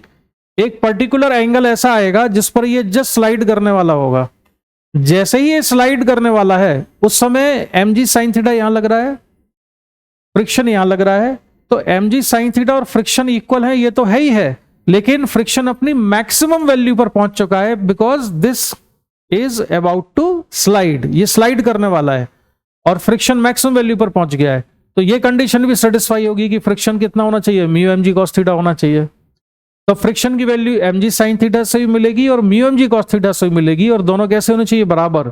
लेकिन ये किस एंगल पर होगा, इस पर्टिकुलर एंगल पर होगा। उस एंगल की वैल्यू कितनी होगी, टेन इनवर्स म्यू के बराबर, और ये क्या कहलाता है, एंगल ऑफ रिपोज कहलाता है। समझ में आ गया ये? यस। अच्छा, नेक्स्ट क्वेश्चन पर हम बढ़े आगे। ये कुछ डेटा गिवन है, ठीक है, इसको समझ लो जरा, और फिर मैं इस पर क्वेश्चन पूछूंगा तुमसे। क्या क्या डेटा गिवन है कि मास जो है ब्लॉक का 5 kg है, कोफिशिएंट ऑफ स्टैटिक फ्रिक्शन है 0.5, कोफिशिएंट ऑफ काइनेटिक फ्रिक्शन है 0.4, नॉर्मल रिएक्शन कितना है 50 न्यूटन है। अब स्टैटिक फ्रिक्शन की मैक्सिमम वैल्यू कितनी होगी इसमें, ये बताओ शुभती, स्टैटिक फ्रिक्शन की मैक्सिमम वैल्यू का फॉर्मूला क्या होता है?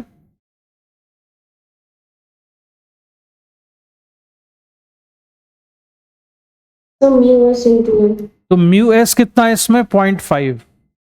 नॉर्मल रिएक्शन हॉरिजॉन्टल में अगर ब्लॉक रखा है तो कितना होगा, एम जी, और मास कितना है 5, जी है 10, तो ये हो जाएगा 0.5 इंटू 50, कितना आएगा 25 न्यूटन। तो यहां पर लिखा हुआ है F S maximum equal to 25 newton और एफ के की वैल्यू होगी mu k N. Mu k N कितना हो जाएगा? 20 न्यूटन। ठीक, कोई डाउट, कुछ पूछना तो नहीं है इसमें? अब मैं क्वेश्चन पूछना शुरू करता हूं। ये इन सभी पर एक एक क्वेश्चन है, इन सभी पर। क्वेश्चन ये पूछूंगा मैं, find force of friction between block and horizontal surface in all the cases shown.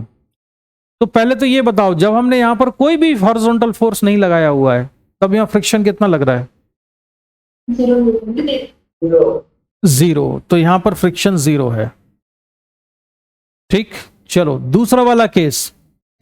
अगर मैंने इस पर 5 न्यूटन का फोर्स लगाया हुआ है, तो फ्रिक्शन फोर्स कितना है? ठीक है, तो फ्रिक्शन फोर्स 5 न्यूटन लग रहा है। इसके बाद थर्ड केस, फोर्स अगर 15 न्यूटन कर दिया तो फ्रिक्शन कितना है? 15। और ये फ्रिक्शन कौन सा वाला है, स्टैटिक या काइनेटिक? काइनेटिक है ना ये 15 न्यूटन। किसी की आवाज आई है काइनेटिक? किसी ने बोला है ये काइनेटिक फ्रिक्शन लग रहा है भी कि स्टैटिक लग रहा है?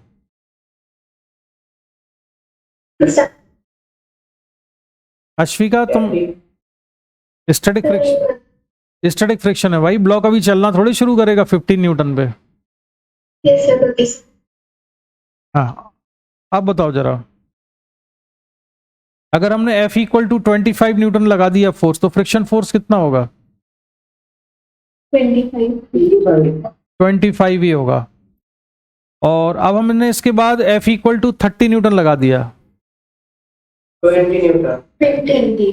हाँ चलो, इस बार गड़बड़ नहीं की तुम लोगों ने। तो अब ये काइनेटिक फ्रिक्शन लग रहा होगा और ये एक्सलेट हो जाएगा।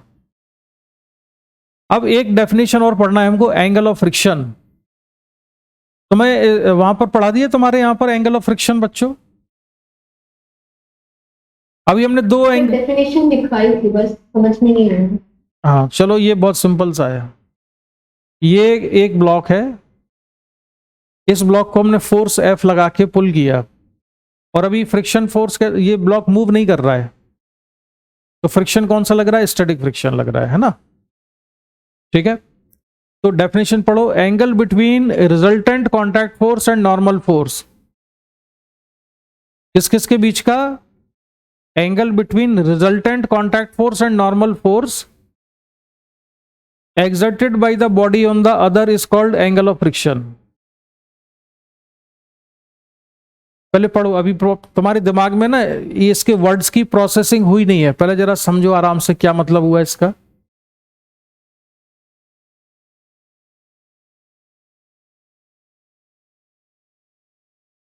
तो आधे रिजल्टेंट कॉन्टैक्ट फोर्स का मतलब? तो फ्रिक्शनल फोर्स और नॉर्मल फोर्स के बीच में। हाँ, जब ये ब्लॉक यहाँ रखा हुआ है तो इस पर दो कॉन्टैक्ट फोर्स लग रहे हैं, एक नॉर्मल रिएक्शन लग रहा है कॉन्टैक्ट फोर्स, और दूसरा फ्रिक्शन लग रहा है। तो इन दोनों का रिजल्टेंट निकाला मैंने triangle law of vector addition से। तो जो ये वाला वेक्टर था इसको मैंने ऊपर शिफ्ट कर दिया, तो शुभती नीचे जो फ्रिक्शन फोर्स लग रहा था Fs, इसको मैंने ऊपर बना लिया। डायरेक्शन और लेंथ को चेंज किए बगैर तो वेक्टर को शिफ्ट तो कर ही सकते हैं हम, तो Fs यहां बना लिया। नॉर्मल रिएक्शन को ऐसे बना लिया, नॉर्मल रिएक्शन जहां पे टर्मिनेट होती थी वहां से स्टार्टिंग पॉइंट रख दिया हमने फ्रिक्शन का, और ये आ गया triangle law of vector addition से इसका रिजल्टेंट। तो ये जो रिजल्टेंट है ये किस किस का रिजल्टेंट है? R मैंने लिखा, तो R एक्चुअल में क्या है? ये है under root n² plus Fs square. Normal reaction और फ्रिक्शन का रिजल्टेंट है ये। अब ये जो रिजल्टेंट आया R, इस रिजल्टेंट ने नॉर्मल रिएक्शन के साथ जो एंगल बनाया है इस एंगल को एंगल ऑफ फ्रिक्शन कहते हैं। किस किस का रिजल्टेंट निकालना है? नॉर्मल और फ्रिक्शन का रिजल्टेंट निकाला। जो रिजल्टेंट आएगा वो नॉर्मल रिएक्शन के साथ जो एंगल बनाएगा उसको क्या कहते हैं? Angle of friction. तो tan लैम्डा इक्वल टू, अगर मैं लिखूं इसमें लैम्डा क्या है? एंगल ऑफ फ्रिक्शन है, तो tan लैम्डा इक्वल टू क्या हो जाएगा? परपेंडिकुलर अपॉन बेस, तो F/n हो जाएगा। ठीक है। Yeah. अच्छा, अब आगे देखते हैं।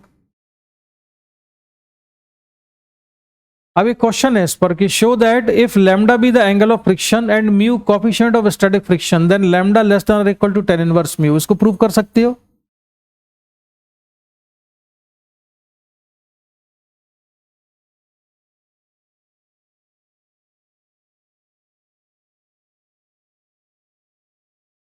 देखो बहुत आसानी से।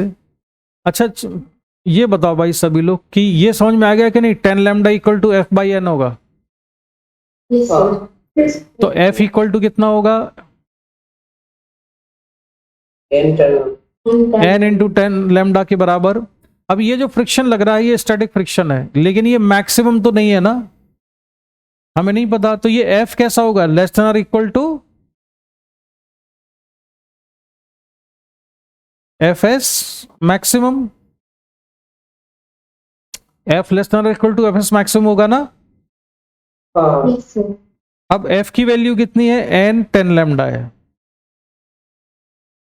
और एफ एस मैक्सिमम की वैल्यू शुभति क्या होती है? एफ एस मैक्सिमम किसके बराबर होता है? Yes. Very good, mu S N. तो एन से एन कैंसिल हो जाएगा और यहां से आएगा 10 लैम्डा लेस देन और इक्वल टू म्यू एस। तो लैम्डा लेस देन और इक्वल टू कितना हो गया? 10 इनवर्स म्यू एस के बराबर। हो गया प्रूफ।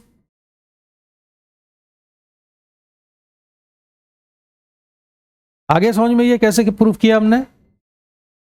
Yes. और एंगल ऑफ फ्रिक्शन और एंगल ऑफ रिपोज दोनों याद हो गए।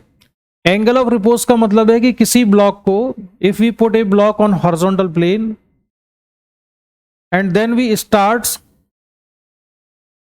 increasing height of the plane or starts increasing the angle between horizontal and inclined plane, then the angle at which block starts to slide is called angle of repose। जिस angle पर वो slide करना शुरू कर देता है वो angle of repose है। और एंगल ऑफ फ्रिक्शन क्या है? नॉर्मल रिएक्शन और फ्रिक्शन का रिजल्टेंट, मतलब ये आर। नॉर्मल रिएक्शन ये था, ये फ्रिक्शन था, इसका रिजल्टेंट कौन सा है? ये वाला। नॉर्मल रिएक्शन और फ्रिक्शन का रिजल्टेंट नॉर्मल रिएक्शन के साथ जो एंगल बनाता है वो एंगल क्या कहलाता है? एंगल ऑफ फ्रिक्शन कहलाता है। ठीक है, ये दो चीजें याद रखना। अब हम बढ़ते हैं इसके आगे और चलो, अब ये क्वेश्चन मेरे ना खुद के बनाए हुए क्वेश्चन है, दिमाग में सेट करने के लिए फ्रिक्शन। तो क्वेश्चन ये है, find direction and magnitude of force of friction acting on the block and acceleration of the block. Situation ये है, इसमें डेटा सारा गिवन है, अगर कुछ चीज पूछना हो तो मुझसे पूछ लेना, बाकी कैलकुलेट करके बताओ। वेज फिक्स्ड है इसमें।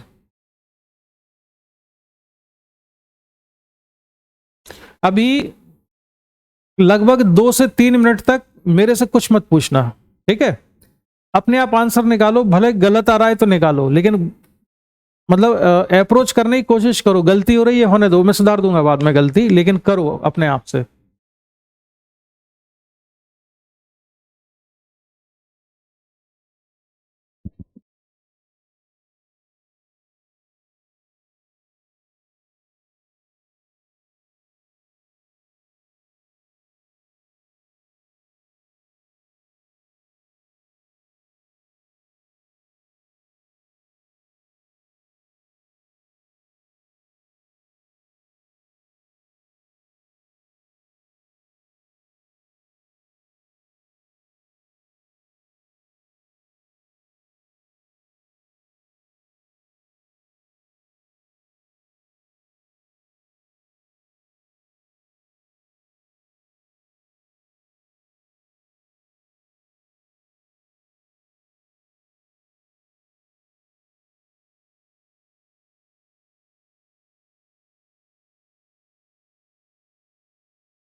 हाँ भाई, किसी ने कर लिया क्या?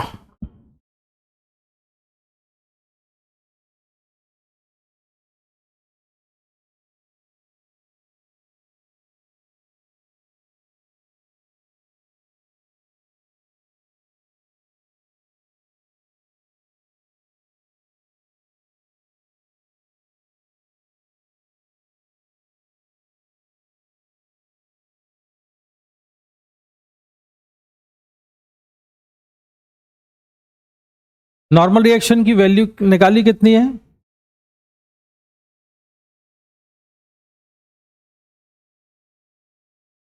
सर 80। आंसर 80 आ रहा है। इस नॉर्मल रिएक्शन की वैल्यू। अच्छा, नॉर्मल sir. रिएक्शन की वैल्यू।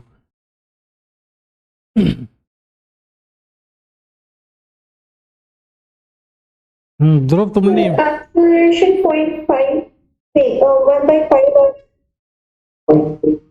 अच्छा, तो ये सर बोलो। The explanation 2 are. 2। अच्छा, तो पहले तो ये बताओ कि जब भी ऐसा क्वेश्चन सॉल्व करोगे ना, तो तुम्हें पहले तो क्या निकालना चाहिए? सबसे पहले मैक्सिमम फ्रिक्शन कितना पॉसिबल है। और मैक्सिमम पॉसिबल फ्रिक्शन निकालने के लिए तुम्हें किस चीज की जरूरत पड़ेगी? नॉर्मल रिएक्शन की। तो नॉर्मल रिएक्शन निकाल लेना चाहिए। शुभति, नॉर्मल रिएक्शन निकाला कितना है? 5 न्यूटन। ये mg होगा यहां पर, और नॉर्मल रिएक्शन में बना लूं, ये नॉर्मल रिएक्शन लग रहा है यहाँ n। इसके हमने कंपोनेंट कर दिए। ये एंगल है 37 डिग्री, ये mg cos 37, और यहां पर आएगा mg sin 37। तो नॉर्मल रिएक्शन की वैल्यू है mg cos 37। m कितना था? 10 था, g 10 है, और cos 37 की वैल्यू होती है 4/5। कितना आया ये? 80 न्यूटन। कितने आया शुभति नॉर्मल रिएक्शन? Yes sir. तो एफ एस मैक्सिमम कितना है यहां पर? 0.5 इंटू 80, कितना हुआ ये? 40 न्यूटन। इतना कर लिया। आंसर 0.4। अच्छा, अभी देखते हैं। तो मैक्सिमम फ्रिक्शन कितना है? 40 न्यूटन है। अब हम चेक करेंगे कि mg sin 37 की वैल्यू कितनी है। mg sin 37, तो mg sin 37 निकालने के लिए 10 इंटू 10 और sin 37 3/5, तो ये 60 न्यूटन आया। यानी कि ये वाला जो फोर्स है ये कितना है? 60 न्यूटन है। और जो पीछे फ्रिक्शन फोर्स इसको रोक सकता है, वो रोकने वाला फोर्स कितना है? 40 न्यूटन है। तो क्या ये रुक पाएगा? नहीं रुक पाएगा। फ्रिक्शन फोर्स इस ब्लॉक को नहीं रोक पाएगा, क्योंकि फ्रिक्शन फोर्स की वैल्यू है 40 न्यूटन, लेकिन ये वाला जो फोर्स है जो इसको नीचे डाउन द इंक्लाइन प्लेन ले जाने की कोशिश कर रहा है, वो 60 न्यूटन है। This force is greater in magnitude, block will accelerate. और आंसर कितना हो जाएगा? 60 minus 40 equal to mass 10 into acceleration. तो एक्सेलरेशन कितना आ गया? 2 मीटर पर सेकेंड स्क्वायर। ठीक है, ये आंसर हो गया इसका। चलो अब बढ़ते हैं आगे, और अब हम आते हैं इस क्वेश्चन पर।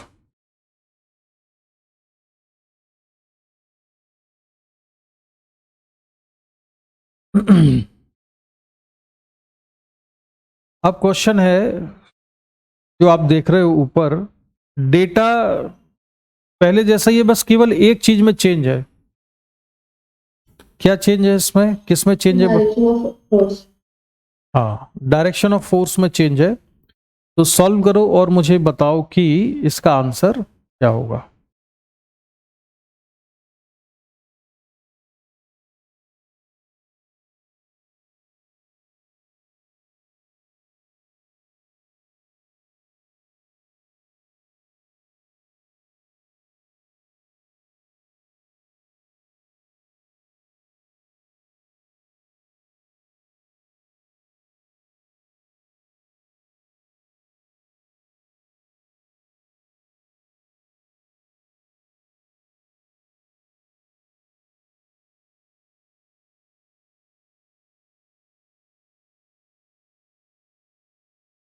तो इसकी अप्रोच कैसे करेंगे, पहले हम इसकी बात कर लें।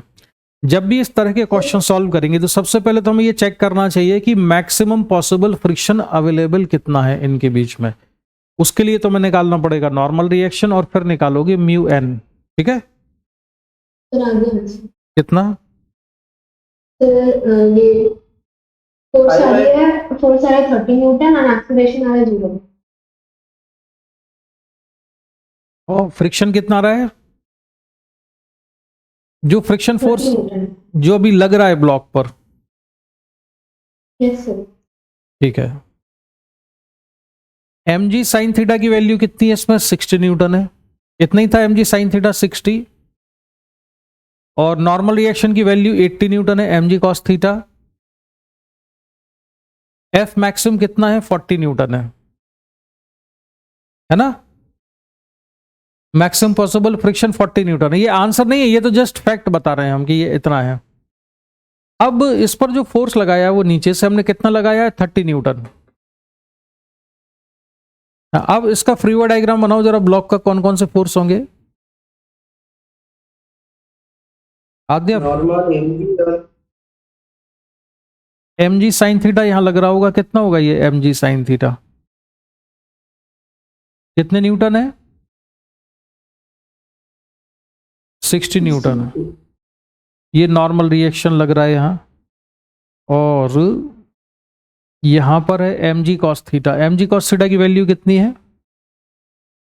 80 न्यूटन है। फ्रिक्शन फोर्स कहां लग रहा होगा? ऊपर। ये फ्रिक्शन फोर्स है, और एक फोर्स एफ लग रहा है। इस एफ की वैल्यू कितनी है? 30 न्यूटन है, ठीक है। तो देखो इसको ऐसे करते हैं, क्वेश्चन को एनालिसिस करना पड़ेगा कि एम जी साइन थीटा है जो इसको नीचे खींच रहा है वो 60 न्यूटन से, और जिस फोर्स से हम धक्का दे रहे हैं वो कितना है? 30 न्यूटन है। तो ultimately down the incline plane कितना फोर्स लग रहा है? 30 न्यूटन ही लग रहा है। 60 नीचे खींच रहा था, 30 ऊपर खींच रहा था, तो बचा कितना फोर्स जो इसको नीचे पुल कर रहा है? 30 बचा। लेकिन मैक्सिमम फ्रिक्शन कितना अवेलेबल है? 40 न्यूटन है। तो 40 नहीं लगेगा यहां पे, फ्रिक्शन कितना लगेगा? वो 30 न्यूटन लगेगा और ब्लॉक को रोक लेगा। सारे फोर्स बैलेंस हो गए। अब 30 न्यूटन ये ऊपर, 30 न्यूटन ये फ्रिक्शन ऊपर, दोनों मिलके हो जाएंगे 60 न्यूटन। और एम जी साइन थीटा कितना था? 60। नेट फोर्स 0 हो गया। ये समझ में आया है कि नहीं? फ्रिक्शन फोर्स 40 न्यूटन लगेगा नहीं, फ्रिक्शन फोर्स 40 न्यूटन लग सकता है जरूरत पड़े तो, लेकिन अभी जरूरत कितने की है? 30 न्यूटन की है। 30 न्यूटन से काम हो जाएगा। शुभती ये समझ में आया? Yes sir. चलो तो फिर हम बढ़ते हैं आगे और नेक्स्ट क्वेश्चन पर आ जाते हैं। और एक्सेलरेशन 0 है। अब हमने फोर्स को 70 न्यूटन कर दिया है इसी क्वेश्चन में। ये वाला फोर्स 70 न्यूटन है। तो आपको बताना है ब्लॉक का एक्सेलरेशन कितना है और फ्रिक्शन फोर्स कितना है और फ्रिक्शन फोर्स की डायरेक्शन क्या है।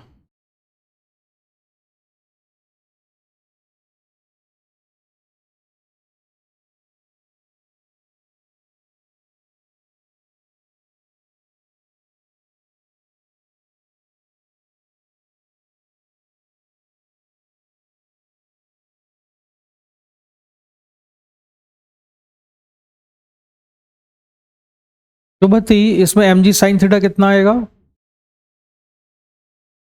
तो 60 न्यूटन। हाँ, एम जी कॉस थीटा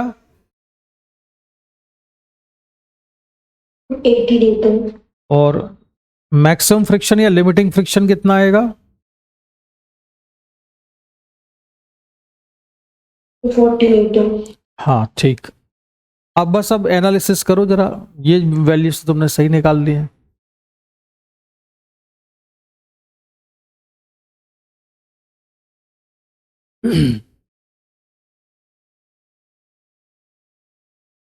सर फोर्स आ रही है 10 newton. Direction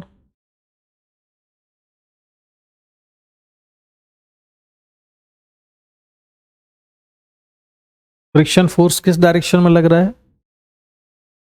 down the incline plane. Down the incline plane, ठीक है। बाकी लोग बताएं। ध्रुव तुम बताओ।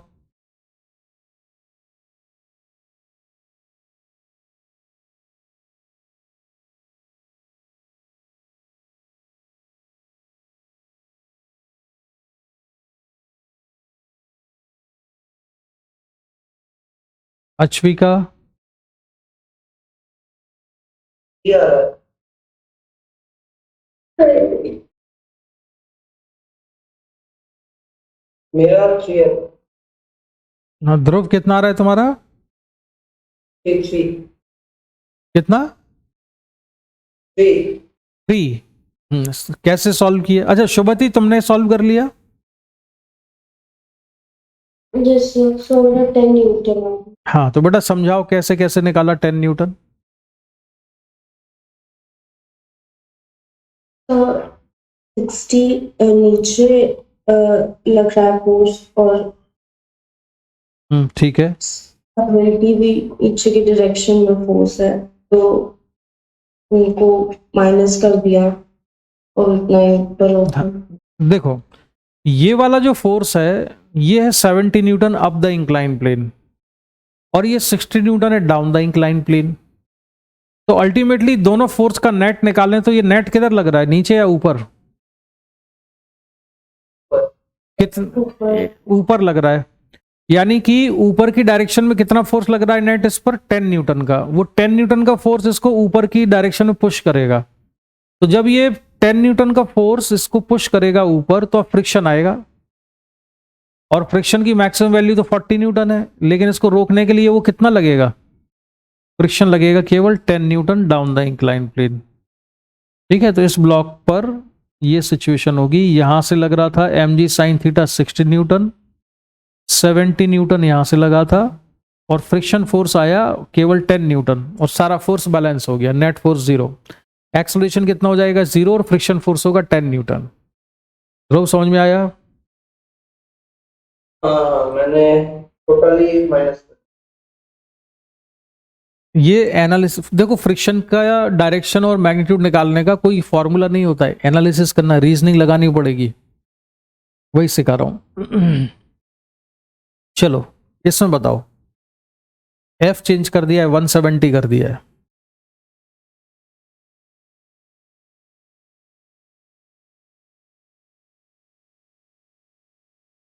तो बोलो वीर जवानों, कितना आ रहा है आंसर?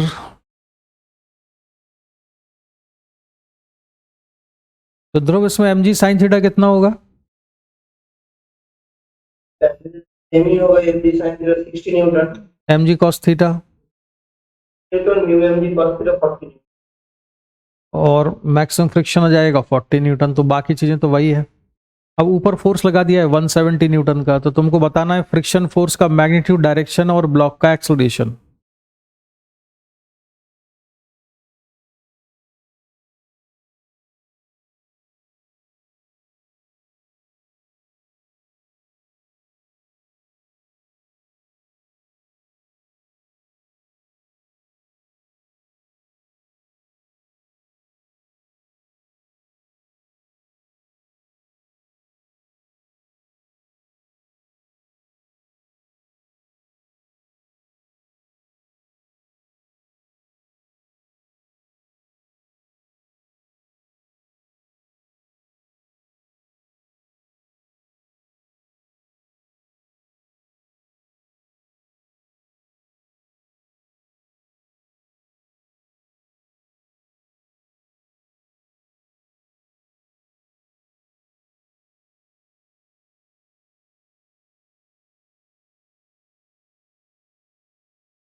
बताओ भाई, किसी का आंसर आया हो तो।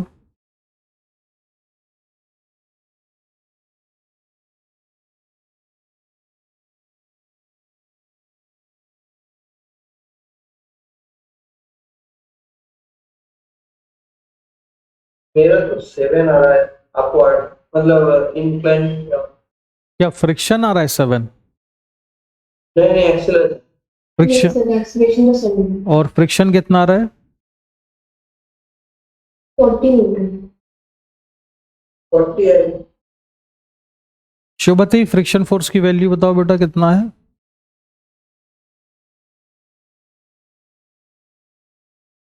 कैसे चेक करना है? या 170 न्यूटन का फोर्स यहां से लग रहा था, और mg sin थीटा 60 न्यूटन यहां से लग रहा था।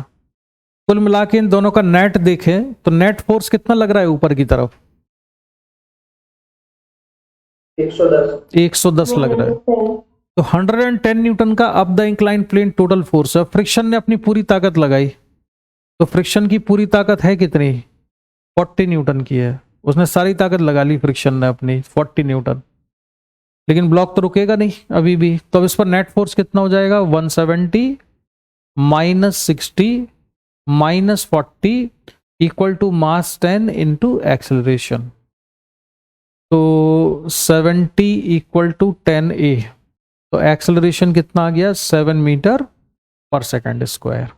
और फ्रिक्शन फोर्स कितना लग रहा होगा? 40 newton down the incline plane. आप कुछ समझ में आने लगा है रीजनिंग कैसे करते हैं? हाँ हाँ। चलो तो फिर आगे पढ़ते हैं। अच्छा, इसमें आंसर गलत क्यों लिखा हुआ है? अच्छा, इसमें गलत लिखा हुआ है, किसी दूसरे का है। चलो इस वाले क्वेश्चन में सॉल्व करना है। Find normal reaction on the block, limiting friction, direction of magnitude of friction force acting on the block.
Shubhati, अभी मैं तुमसे कुछ पूछूंगा, उसके आंसर देना, ठीक है? मैंने जो फोर्स लगाया इस पर,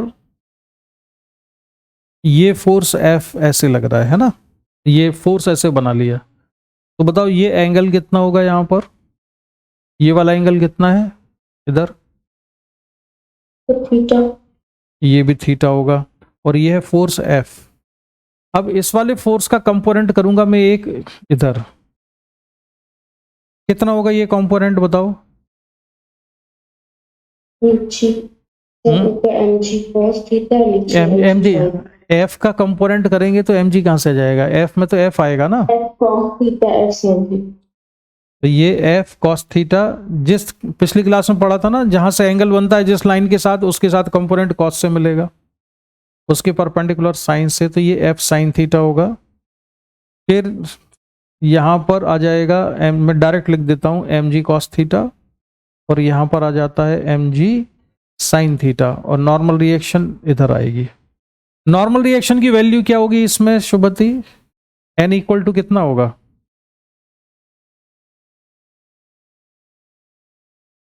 F sin theta plus mg cos theta. Value calculate करो कितना आता है। F कितना है? 100। थीटा कितना है? 37 डिग्री। 3/5। mg कितना हो जाएगा? 100 cos 37 4/5। सॉल्व करने पर नॉर्मल रिएक्शन कितना आ रहा है?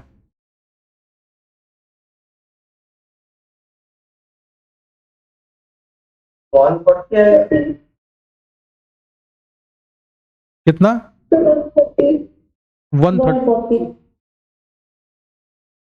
140 न्यूटन, ये नॉर्मल रिएक्शन है। तो शुभती, मैक्सिमम पॉसिबल फ्रिक्शन कितना लग सकता है यहां पर?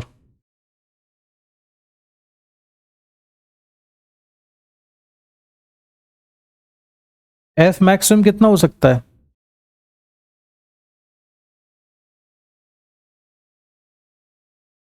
तो बताइए, एफ मैक्सिमम का फॉर्मूला क्या है?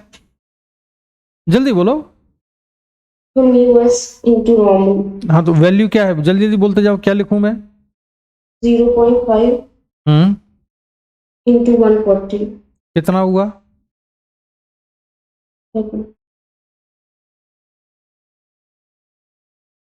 तो मैक्सिमम फ्रिक्शन कितना लग सकता है यहां पर? 70 न्यूटन। mg साइन थीटा की वैल्यू कितनी है?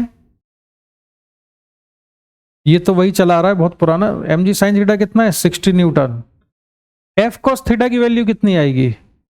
100 इंटू cos 37।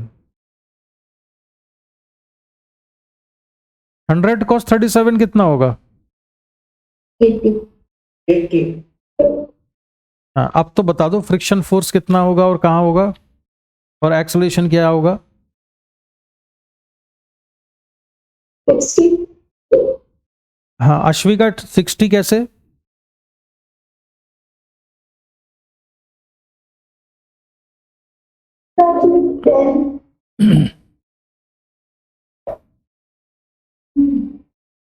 आवाज नहीं आ रही तुम्हारी, पता बीच बीच में आवाज आती है फिर बंद हो जाती है।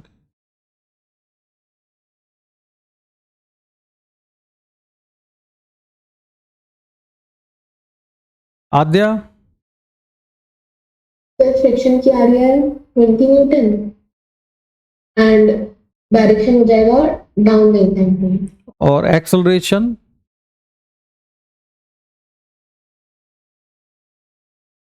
एक्सेलरेशन, अच्छा। अब ध्रुव, अब तुम बताओ। मेरा एक्सेलरेशन 5 है। तो कैसे निकाला बताओ? ये ये 80 न्यूटन माइनस एक मिनट 60 एक मिनट रुक जाओ रुक जाओ। 80 न्यूटन ऊपर लग रहा है और यहाँ कितना लग रहा है? 60 न्यूटन। इन दोनों में बड़ा फोर्स कौन सा है? फोर्स जो है लग रहा है F cos थीटा। अरे इन दोनों में बड़ा कौन सा है, 80 या 60? तो इस ब्लॉक के मूव करने की टेंडेंसी कहाँ है, ऊपर या नीचे? ऊपर 20 न्यूटन से। तो फ्रिक्शन कहाँ आएगा इसमें? नीचे। तो फ्रिक्शन नीचे आएगा। मैक्सिमम फ्रिक्शन कितना पॉसिबल है? म्यू जी cos थीटा मतलब 40 न्यूटन। गलत। मैक्सिमम कितना पॉसिबल है?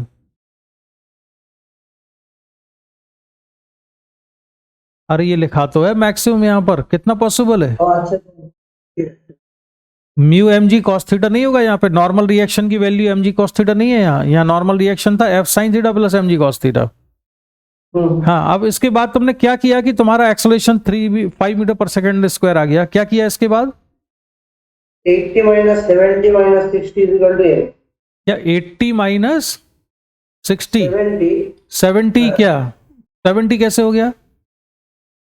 F मैक्सिमम लगा। और ये 60 न्यूटन कहाँ गया जो एम जी साइन थीटा था? 60 भी लिखा है। 80 माइनस 70 माइनस 60। अच्छा, तो फ्रिक्शन यहाँ पे मैक्सिमम क्यों लग रहा है? रीजन बताओ जरा, मैक्सिमम फ्रिक्शन क्यों लग रहा है यहाँ? एक सेकंड, गलत हो। इस ब्लॉक को रोकने के लिए कितने फ्रिक्शन की जरूरत है यहाँ पर? केवल 20 की। 20 के। हाँ, तो 70 में से केवल 20 लगेगा यहाँ। तो फ्रिक्शन फोर्स की वैल्यू कितनी आएगी? एक्सेलरेशन 0 होगा और फ्रिक्शन होगा down the incline plane 20 newton. ये इसका आंसर होगा। ठीक, acceleration 0।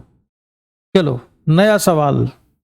Find direction and magnitude of friction force acting on the block. इसमें लगाओ जरा, क्या होगा?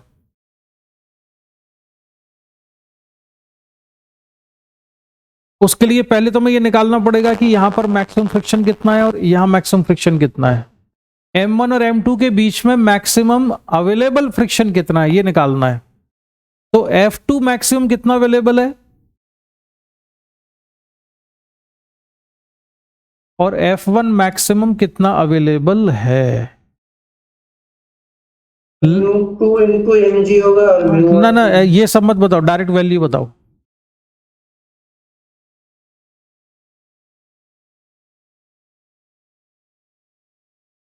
ट्वेंटी फोर और 12 F2 मैक्सिमम Yes. कितना है? 12 न्यूटन। 12 शुभती तुम बताओ जरा, F2 मैक्सिमम कितना होगा 12, और F1 मैक्सिमम? 24 न्यूटन। 24 न्यूटन। ठीक है, अब हमको बताना है कि यहाँ पे जो फोर्स लगाया वो 10 न्यूटन का है, तो दोनों ब्लॉक्स पर फ्रिक्शन फोर्स की डायरेक्शन और मैग्नीट्यूड बताना है क्या है।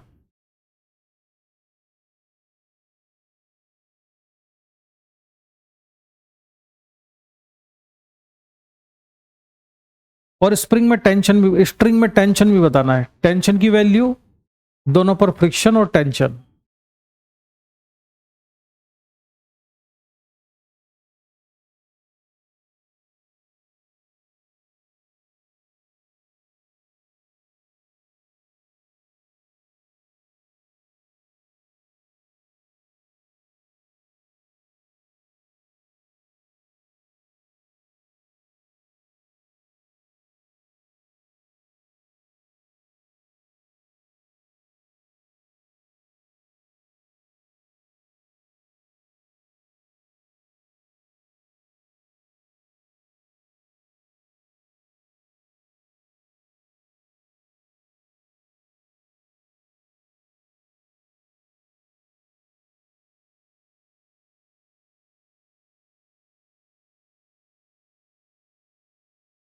इसमें बड़ा टाइम लगा दिया तुमने छोटे सवाल में। शुभती तुम बताओ बेटा, कितना कितना आ रहा है?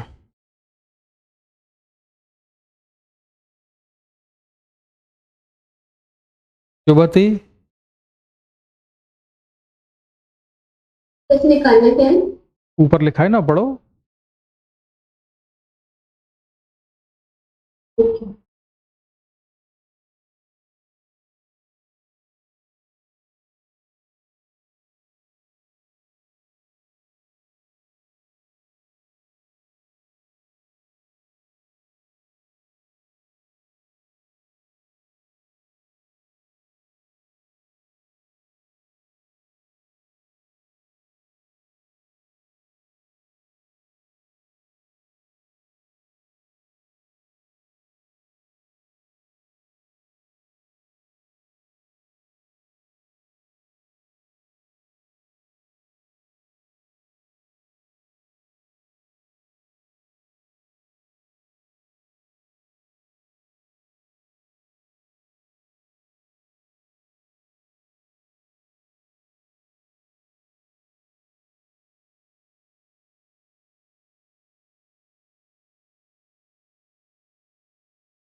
आद्या कितना आया?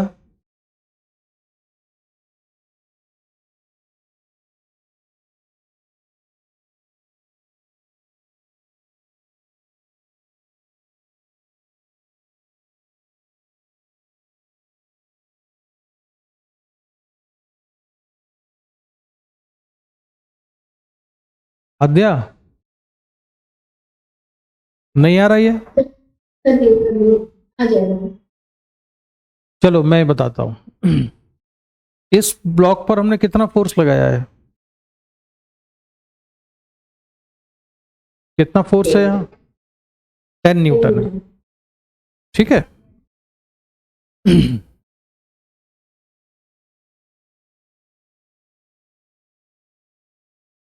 इस पर 10 न्यूटन फोर्स लगा हुआ है।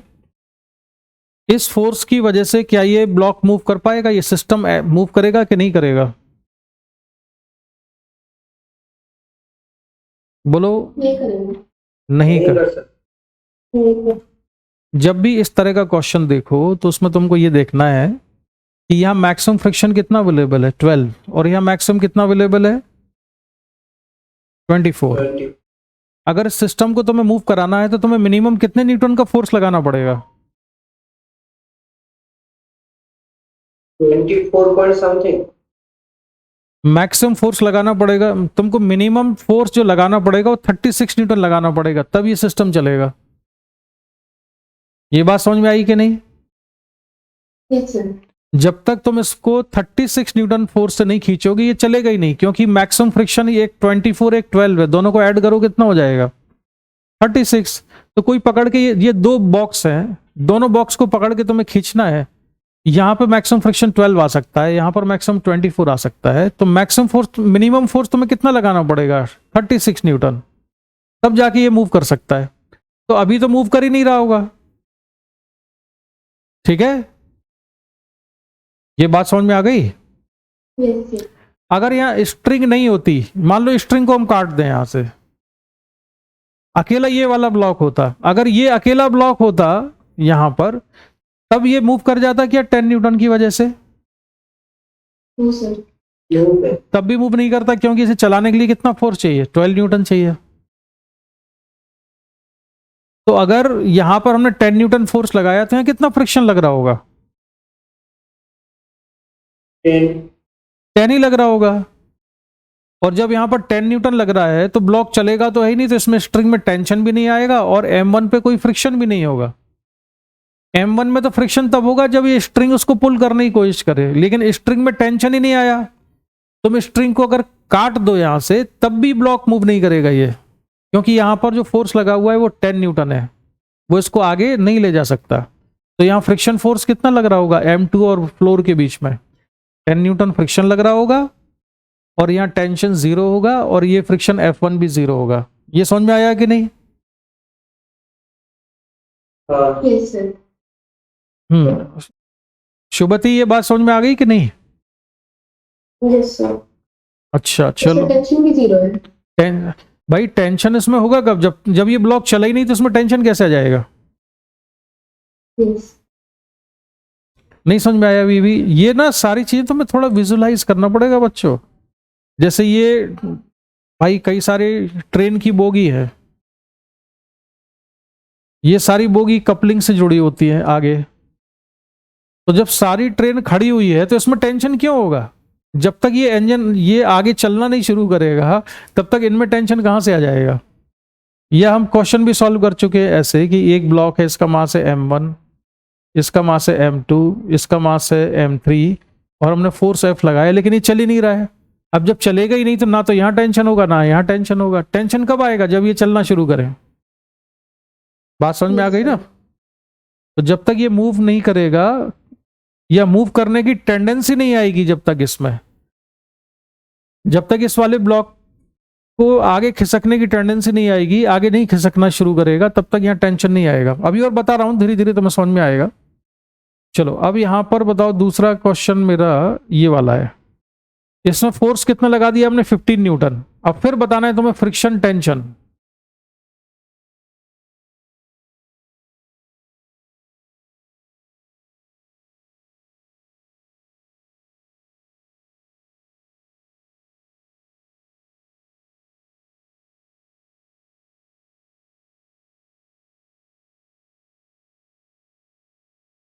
सर F1 में तो 12 न्यूटन हो जाएगा। ठीक है, और F2 में F2 12 न्यूटन, और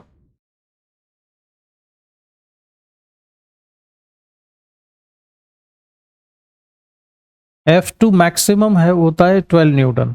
अगर मैं M2 के बारे में सोचूं केवल, तो इस पर 50 न्यूटन लगा हुआ है, तो ये पूरी ताकत लगा देगा तो कितना फ्रिक्शन दे पाएगा? 12 न्यूटन। ठीक है। अच्छा अब ये बताओ, ये सिस्टम मूव करेगा कि नहीं करेगा? एक्सेलरेट करेगा कि नहीं करेगा?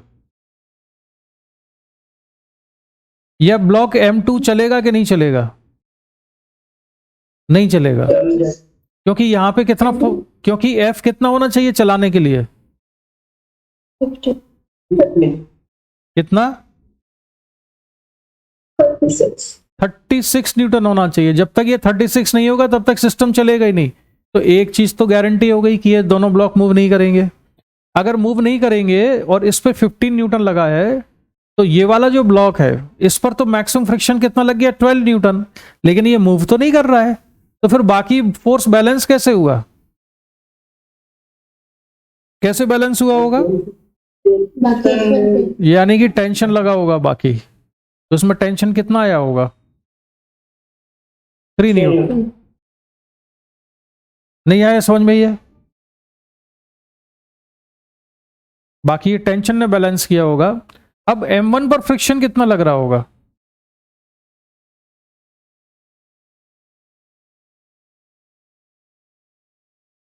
जीरो 3 न्यूटन लग गया M1 पे टेंशन। तो अब ये 3 न्यूटन बैलेंस कहां से होगा? वो फ्रिक्शन से मिलेगा इसको। और F1 कितना आएगा? 3 न्यूटन के बराबर।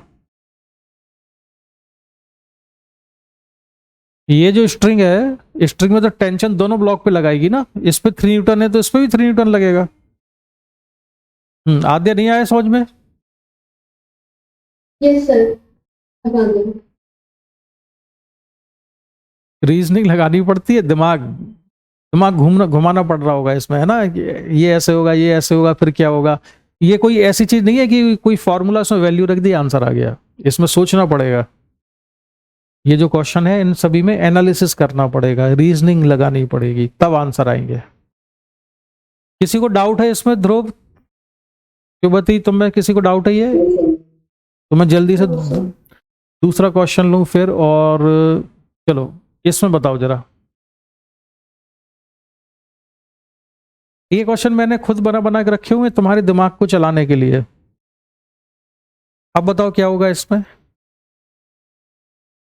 पहले तो ये चेक, क्या सबसे पहले क्या चेक करना चाहिए? सिस्टम एक्सलेट होगा कि नहीं। तो बताओ ये सिस्टम एक्सलेट होगा कि नहीं?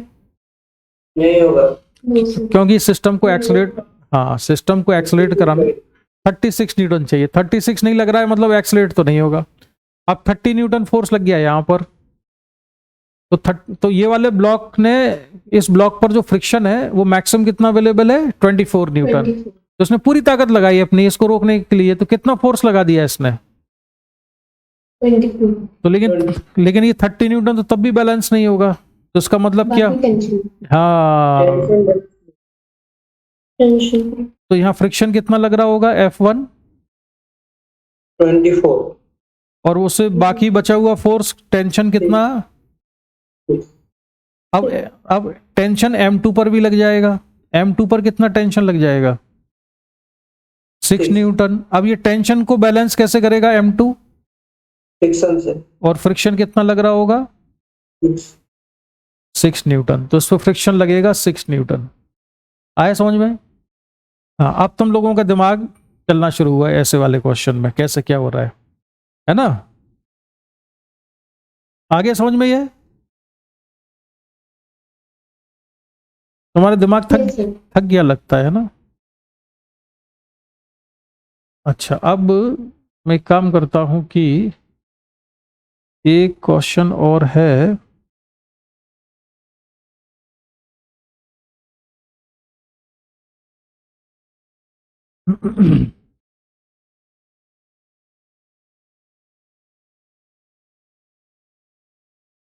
इसको सॉल्व कर लेते हैं फिर क्लास खत्म करेंगे। इसका आंसर बताओ। 192 लेफ्ट साइड में, राइट साइड में 168।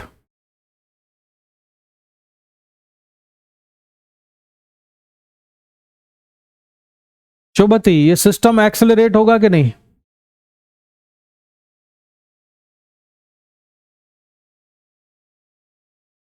शुभती, ये दोनों ब्लॉक्स और स्ट्रिंग का जो सिस्टम है, ये जो फोर्स देख रही हो, इन फोर्स के लगने से ये एक्सेलरेट हो जाएगा कि नहीं होगा?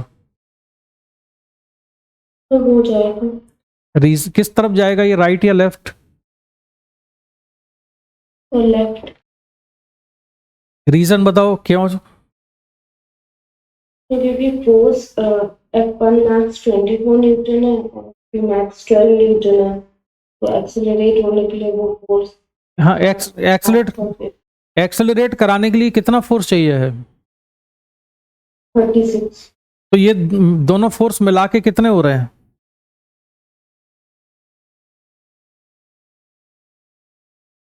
देखो बेटा, 24 दोनों का नेट कितना आ रहा है? 360।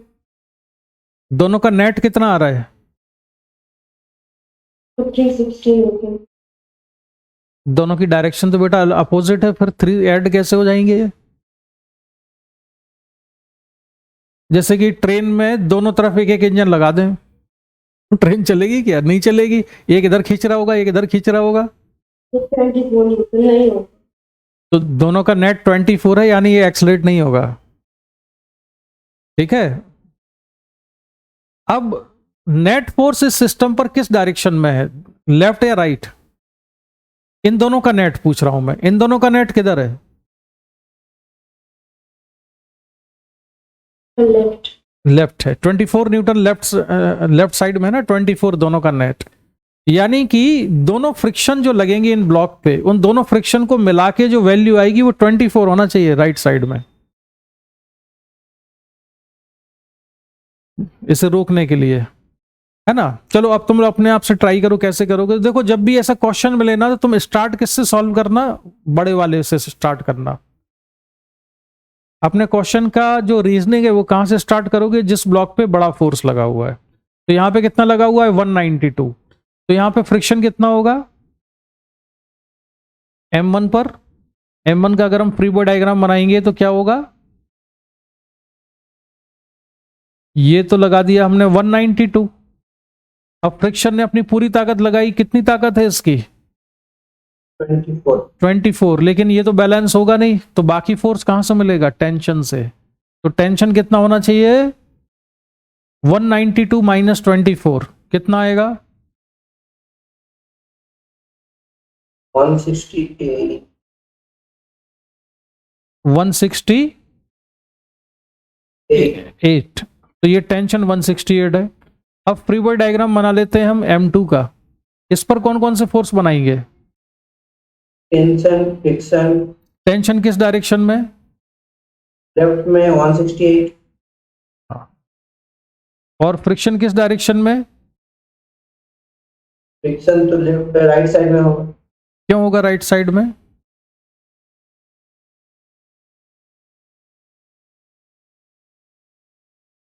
अश्वी का तुम बताओ, फ्रिक्शन इसमें किस डायरेक्शन में लगेगा, आद्या? इसमें फ्रिक्शन नहीं लगेगा भाई, ये बैलेंस हो गया ना। यहाँ पे फ्रिक्शन कितना आएगा, 0। 168 यहाँ पे लग गया था, 168 टेंशन हो गया, फ्रिक्शन कितना है, 0 है। यहाँ पे कोई फ्रिक्शन नहीं लगेगा। ठीक है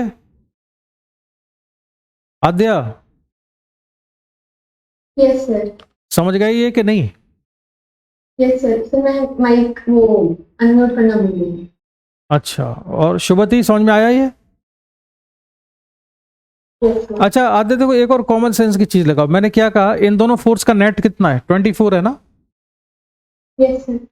और 24 किस डायरेक्शन में, लेफ्ट साइड में है। तो अगर ये पूरा सिस्टम नहीं चल रहा है तो उस पर नेट फोर्स 0 होना चाहिए। तो लेफ्ट साइड में इन दोनों का नेट है 24, तो राइट साइड में भी 24 होना चाहिए। तो जब राइट साइड में इसी पर 24 आ गया है, इस वाले ब्लॉक पर, तो फोर्स बैलेंस हो चुके हैं, इसलिए इस वाले पे फ्रिक्शन नहीं लग रहा है, 0। मतलब आंसर को वेरीफाई करने का एक और तरीका ये भी है कि इन दोनों का नेट 24 था, वो इसी पर लग गया है। अब लगता है थक गए तुम लोग, है ना, दिमाग लगा लगा के। इसको बता सकते हो क्या, इसका आंसर?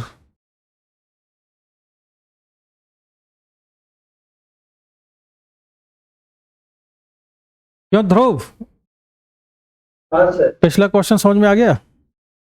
हाँ। तो ये बताओ कि क्वेश्चन सॉल्व करने में मजा आ रहा है कि नहीं? हाँ। टॉर्चर तो नहीं हो रहा कि यार बहुत दिमाग लग रहा है इसमें? तो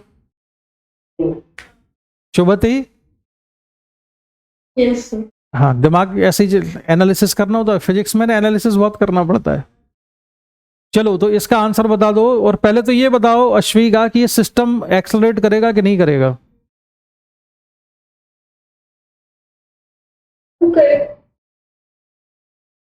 या तुम्हारा माइक ना अजीब से, केवल एक शब्द सुनाई पड़ता है, इसके बाद आवाज बंद हो जाती है। करेगा। अच्छा, किस डायरेक्शन में करेगा, राइट या लेफ्ट?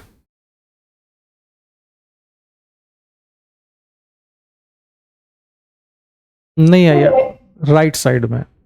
अच्छा, इन दोनों फोर्सेस का नेट फोर्स कितना है, अच्छा सर नहीं करे 25 हाँ तो गड़बड़ आंसर क्यों दिया इसमें? पिछली बार बात हो चुकी है ना, दोनों का नेट कितना है? 25 है।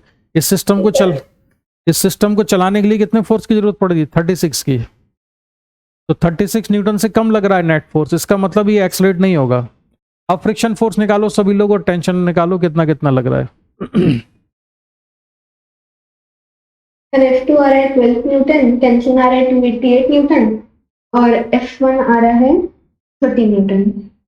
ठीक है। तो यहाँ पर हमने ब्लॉक बनाया M2। स्टार्ट कहाँ से करना चाहिए? M1 से शुरू नहीं करना, जिस पर बड़ा फोर्स है वहां से शुरू करना। तो ये M2 हो गया, इस पर लगा था 300 न्यूटन और फ्रिक्शन ने अपनी पूरी ताकत लगाई तो 12 न्यूटन ही लगा पाया, लेकिन ये तो बैलेंस होगा नहीं। बाकी फोर्स कौन देगा? टेंशन देगा।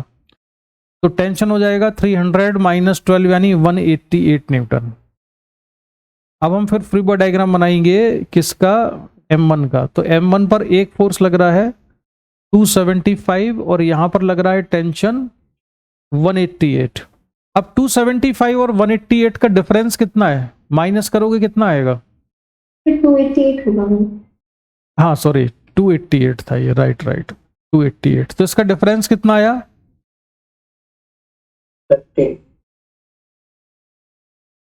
13। हाँ सर।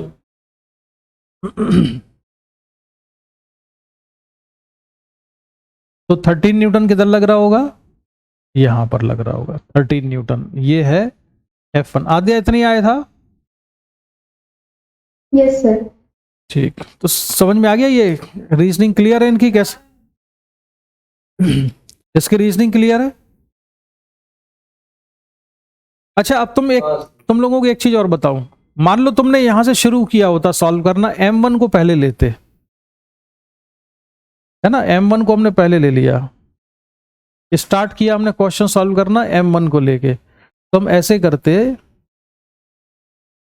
यहां पर फोर्स लगा हुआ है 275, इसे बैलेंस करने के लिए फ्रिक्शन ने अपनी पूरी ताकत लगाई 24 न्यूटन की, तो ये बैलेंस होगा नहीं। तो टेंशन कितना हो जाएगा? 275 माइनस 24 कितना बचा?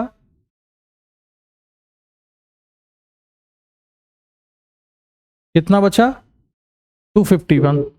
तो टेंशन कितना हो गया? 251 न्यूटन हो गया। अब हमने बनाया M2 का फ्री बॉडी डायग्राम। तो M2 पे टेंशन कितना बनाया हमने यहाँ पर? 251 और ये कितना बना लिया हमने? 300। तो डिफरेंस कितना आ रहा है दोनों का? 49। तो 49 कहाँ लगना चाहिए? लेफ्ट साइड में। अब ये 49 न्यूटन कौन देगा? फ्रिक्शन। लेकिन ये मिल ही नहीं सकता इसको, क्योंकि यहां पे फ्रिक्शन फोर्स की मैक्सिमम वैल्यू कितनी है? 12 न्यूटन है। तो फिर तो यहाँ पे 12 लगना चाहिए। लेकिन अगर मैंने इसको 251 और 12 ले लिया तो अब तो फोर्स बैलेंस नहीं हुए ना। फोर्स बैलेंस नहीं हुए मतलब M2 एक्सेलरेट कर जाएगा राइट साइड में,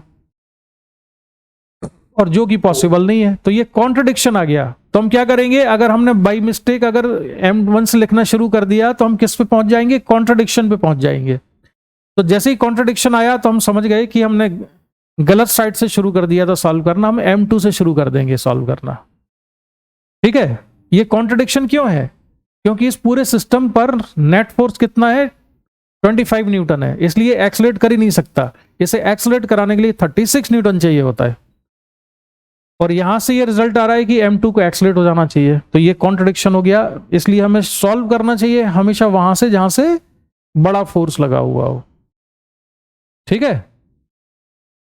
तो फिर आज मैं यहीं पर करता हूं क्लास को कंप्लीट।